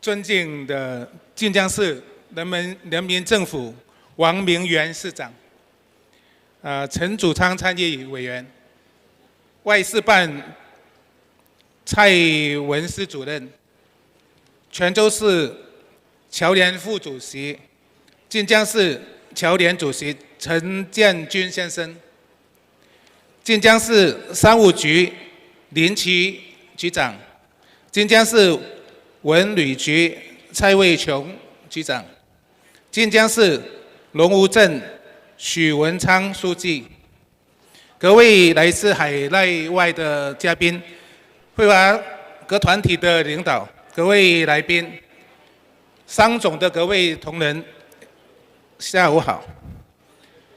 由晋江市商务局、晋江市文旅局主办，菲律宾商总协办的晋江市招商及文旅推介会，今天在这里隆重举行。感谢各位在百忙中抽空来到这里参加。我仅代表菲律宾商总向大家致万分的谢意。晋江市是大多数菲律宾华人华侨的家乡，在人民政府领导之下，经济迅速发展，社会利益繁荣，工商各业发达，文旅活动丰富，受到各方面的肯定。菲律宾华人华侨与家乡联系密切，促成菲律宾与晋江双方在经贸、文旅方面更多的合作。现在正是两地深化合作的黄金时期，希望这次的推介会能够为双方带来更多合作的商机以及旅游交流的机会，促进双地工商人文项目和旅游业的加速发展。商总一直是扮演着非中文化交流的桥梁，今后将推进菲律宾与晋江两地进一步的互动。最后，祝今天推介会圆满成功，在座的各位身体健康，万事如意。谢谢大家。Thank you so much. And to introduce with us a Jinjiang Municipal People's Government guest, may we call on the Vice President, Mr. Reynolds C. 我们以热烈的掌声感谢副理事长秦章成先生的致辞。接下来，恭请尊敬的晋江市王明远市长致辞，掌声有请。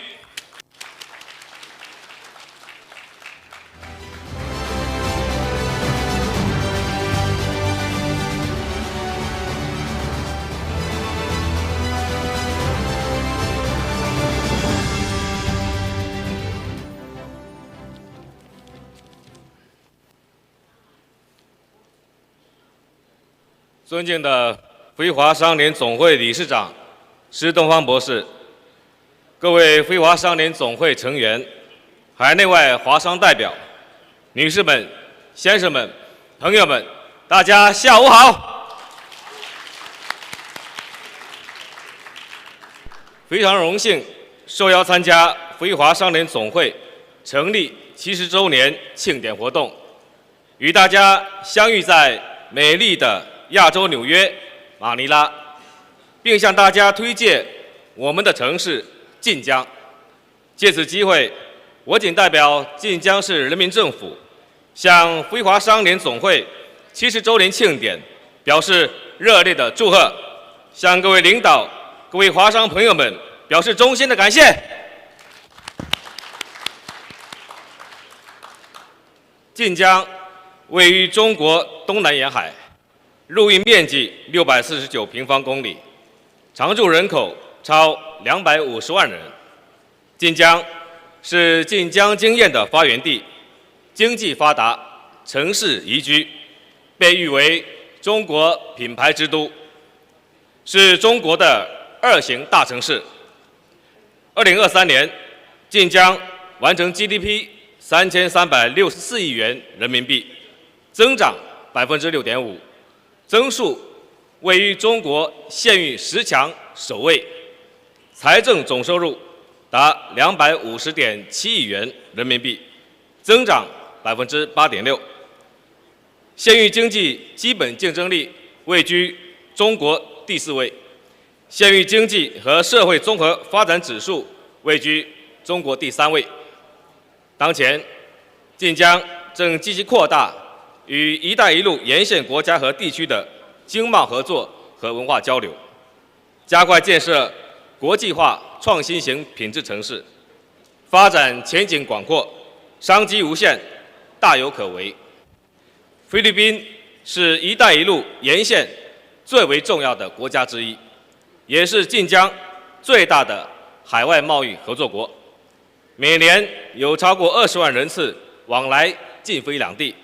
去年，晋江对菲律宾出口达113.7亿元，占晋江出口总额的15.5%。非华商联总会作为菲律宾华人华侨工商界规模最大的机构，也是非华社会最有影响的社团之一，拥有超20万的会员，涵盖商业各界精英领袖。70年来，在东方博士等历任理事长的带领下，非华商联总会秉承华人的血统、非人的心怀，创会初心，热爱祖籍国，传承商业、慈善、进步的精神，为维护华侨、华人权益、促进中非合作交流做出了积极的贡献，赢得了中非两国和社会各界的广泛赞誉。借这次参加庆典活动的机会，我们真诚希望进一步加深与在非各界华商朋友的广泛交流，深化务实合作。衷心期盼各位华商朋友们多到晋江走走看看，参观考察、观光旅游、投资兴业，把好的项目、好的人才、好的商机带到晋江。相信在晋江这片创业热土，大家一定会满载而归，共赢发展。最后，祝非华商会总会会务昌盛、蒸蒸日上。祝各位来宾、各位华商朋友们龙年大吉，身体健康，万事如意。谢谢大家。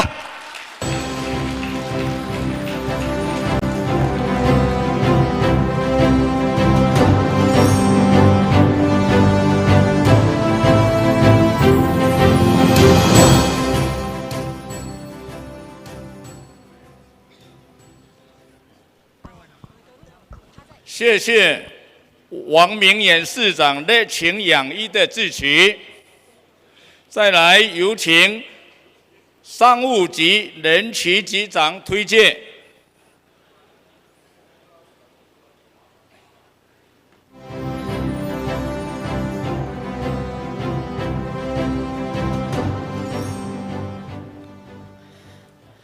尊敬的施东方博士、各位嘉宾、各位乡亲、女士们、先生们，大家下午好，我是晋江的商务局局长林奇。我很高兴，也很荣幸能在这里跟大家分享我们晋江、我们的家乡发展的情况。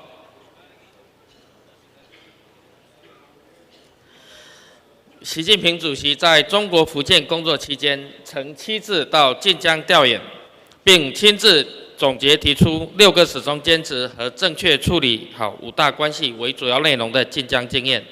时至今日，晋江经验仍然具有指导意义，引领晋江经济取得全面发展。下面我将从晋江的概况、产业的方向、发展的载体3个方面展开介绍。首先是晋江的概况。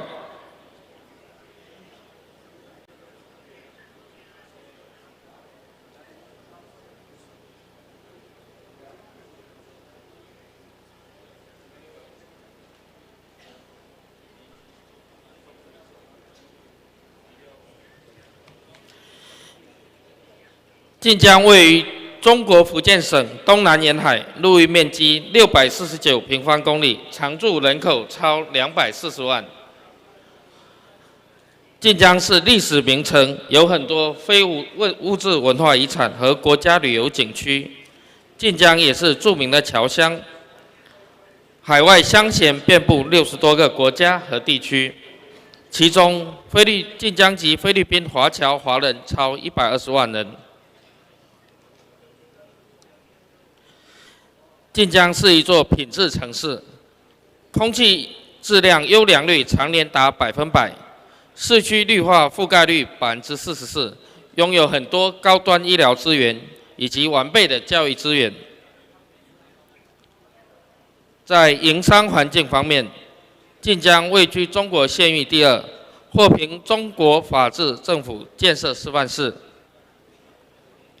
晋江也是一座经济强市。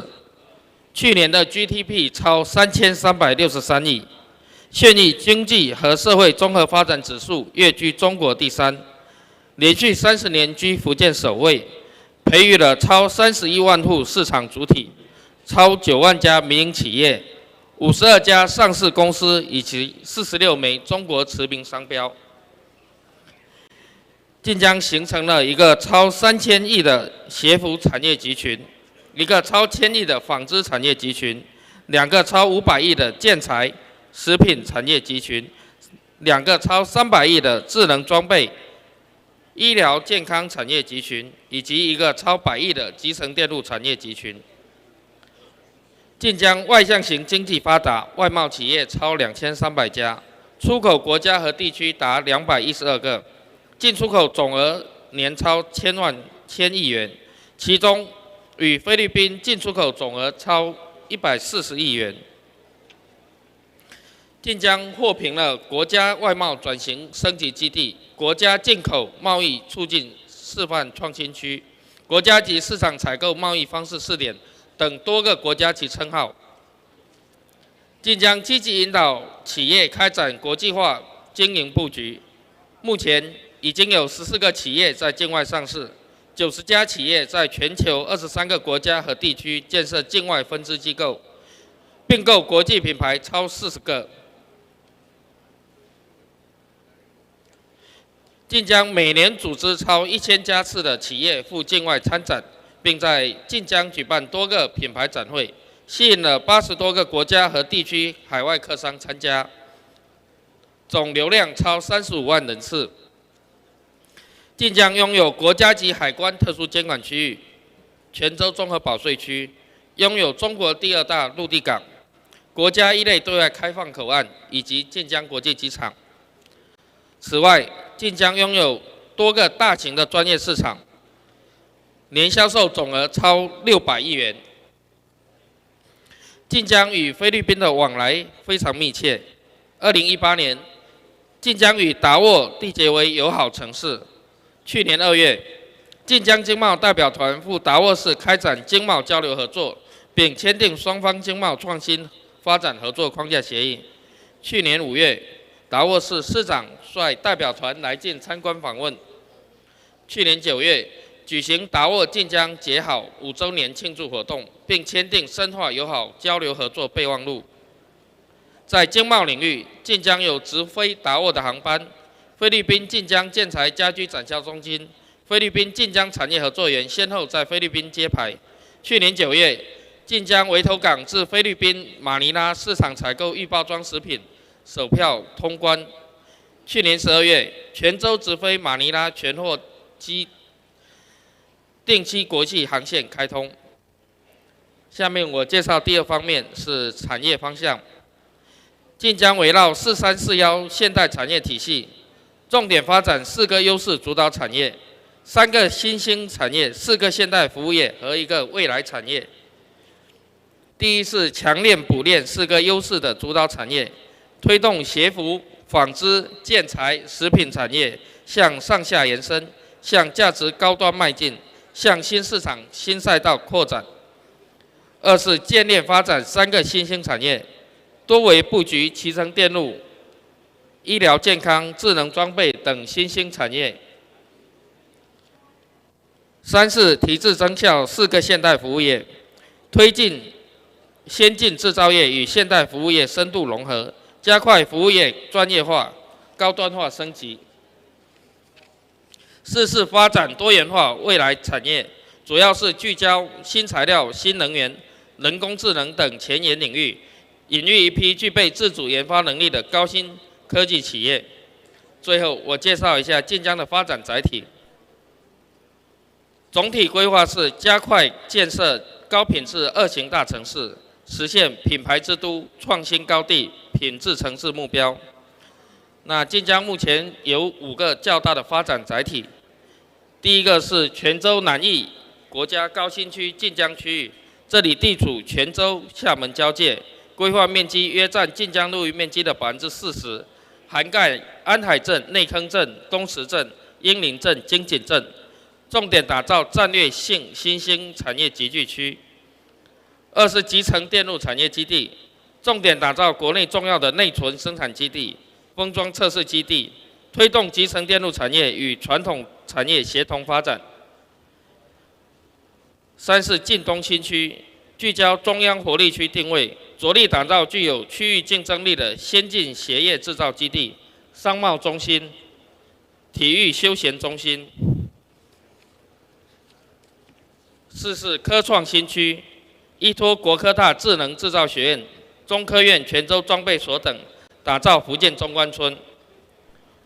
5是高铁新区，打造成高规格、高品质、外向型的城市中心扩展区、产城融合示范区、高铁经济示范区。各位嘉宾、各位乡亲，我们热切期盼和诚挚邀请大家来晋江走走，多回来家乡看看。祖昌先生曾说，就是海枯石烂，也不要忘记故土的乡情。恳请各位乡亲多回来走走，多回来看看，探亲访友，投资兴业，共享发展机遇，共创美好未来。谢谢。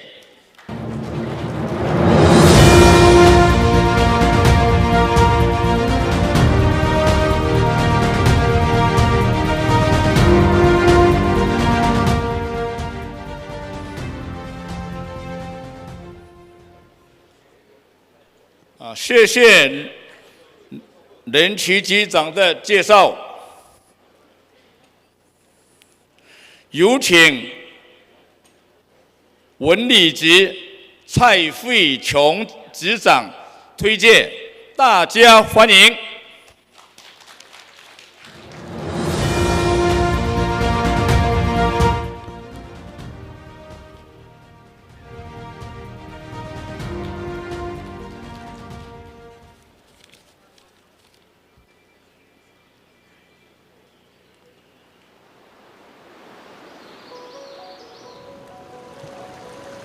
敬的各位来宾、各位朋友，大家好，我是来自中国福建晋江的文旅推荐官蔡慧琼。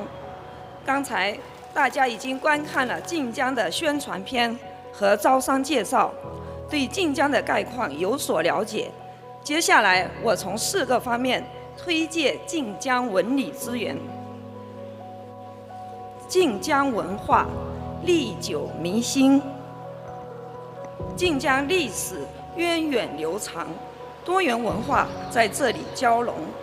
2021年，泉州宋元中国的世界海洋商贸中心项目申遗成功，晋江的草庵模拟光活照相、瓷灶窑址、安平桥等3处申遗点成为世界遗产。晋江还拥有各级重点文物保护单位153处，联合国教科文组织非物质文化遗产项目4项。草庵的模拟光佛与龙山寺的千手千眼观音是晋江多元文化的体现。安平长桥和瓷灶古窑讲述了晋江过往的繁荣。南音弦管传唱着晋江古乐余韵。古街、古村、古桥、古寺、古韵、古早味都是晋江悠久历史的见证和记忆。晋江体育活力四射。晋江是安踏、特步、361度、舒华等20多枚国家级体育品牌的发源地，拥有始祖鸟、迪桑特、威尔盛等国际知名体育品牌34枚，引领全国和国际体育服饰和装备的发展。晋江是国家羽毛球训练基地，全国数十个羽毛球奥运冠军和世界冠军都从晋江基地走向世界。晋江也是国家高水平体育后备人才基地，培养了林超攀、陈晴元等世界冠军，有职业体育俱乐部3个，是 CBA、WCBA 和中乙足球的主场之一，先后承办世界沙滩排球、国际大体联世界杯、NEST 全国电子竞技大赛等数十场国际国内赛事，每年举办群众性体育赛事超2000场次。浓厚的体育氛围带来了为一项运动奔赴一座城的盛况，跟着赛事去旅行成为一种时尚。这里到处都可以感受到运动的激情。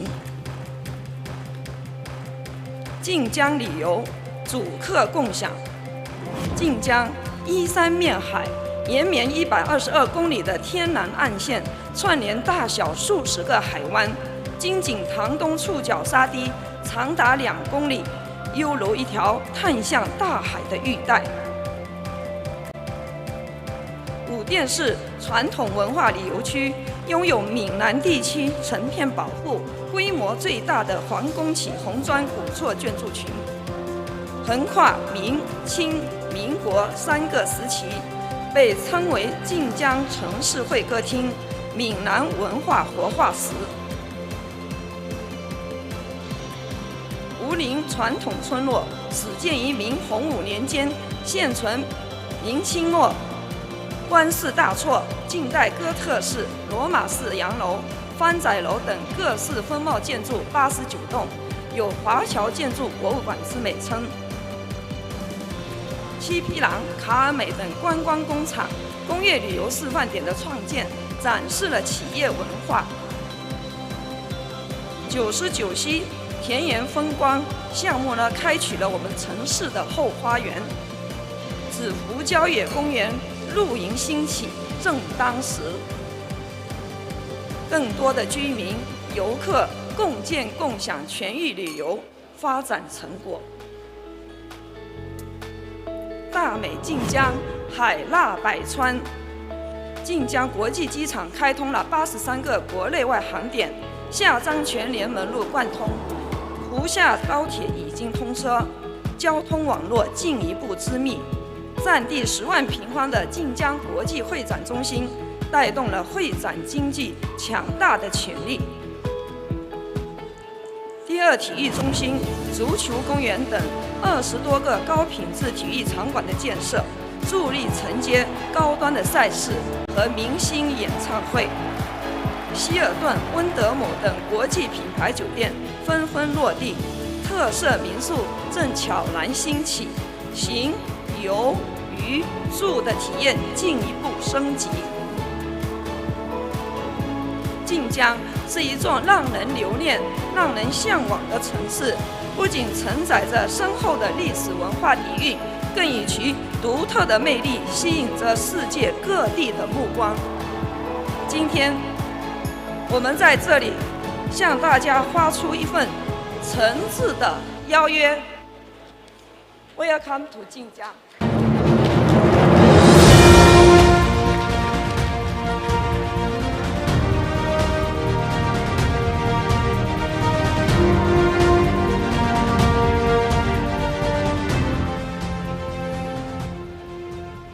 谢谢蔡局长的介绍。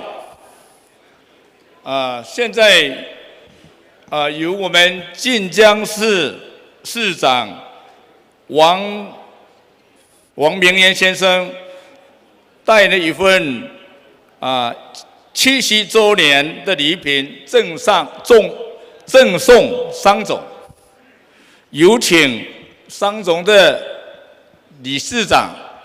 我们商总的理事长施东峰博士，跟跟执行副理事长林龙飞先生接受。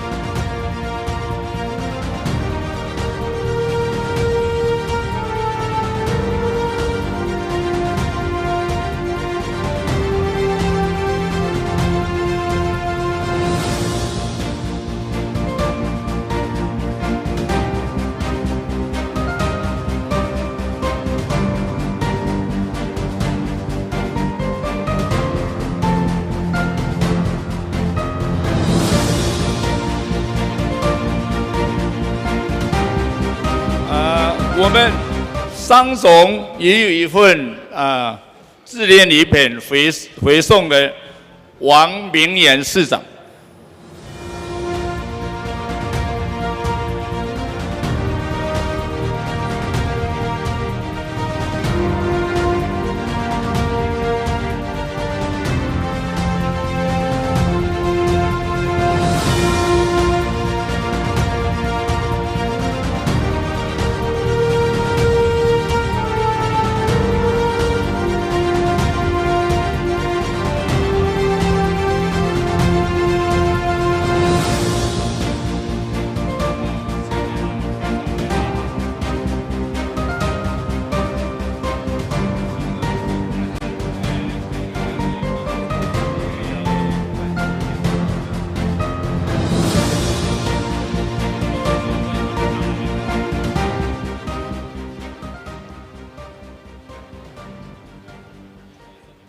现在有请我们晋江市的市长王明彦市长跟他的推介会的这个团员，跟商总的我们的理事长、名誉理事长、副理事长、董事一起上台合照。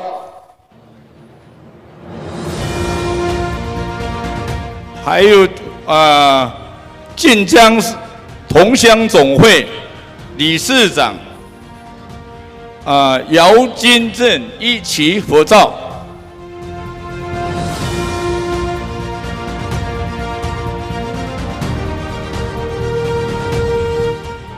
这个还有我们的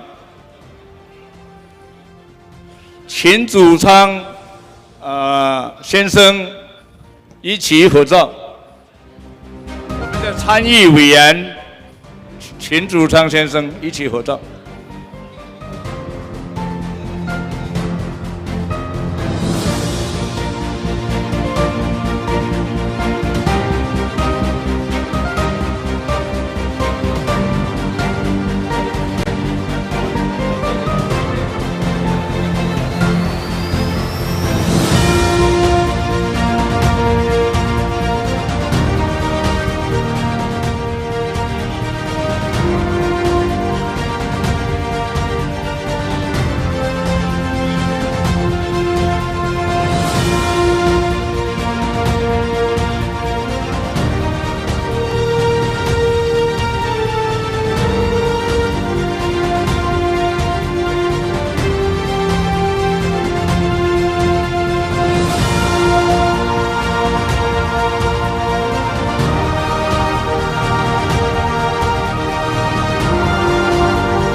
晋江市招商暨文旅推介会到此结束，谢谢大家的光临。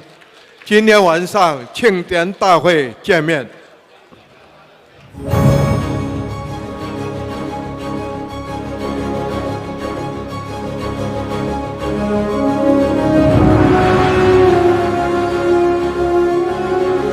Once again, thank you so much to all our guests from the Jinjiang municipality.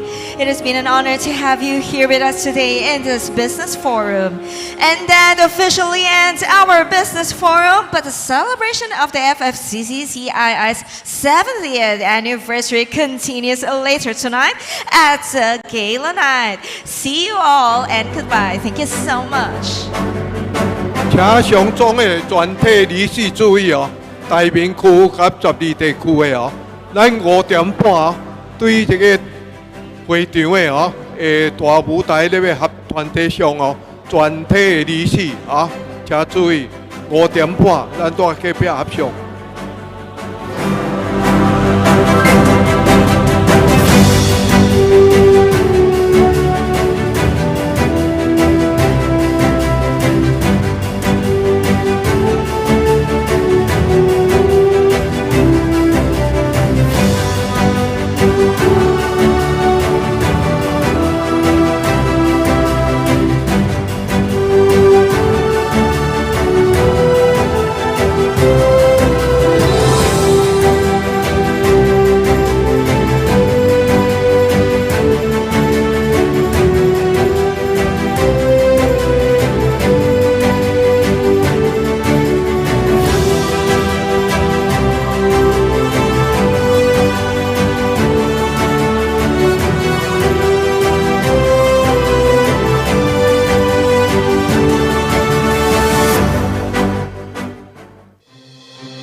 总的人哦，请咱过去隔壁吼，上总的人全体离世咱隔壁，因为食要收到咯，因要发落备办阿弥的晚餐吼，请大家三赞者哦，麻烦你过去隔壁，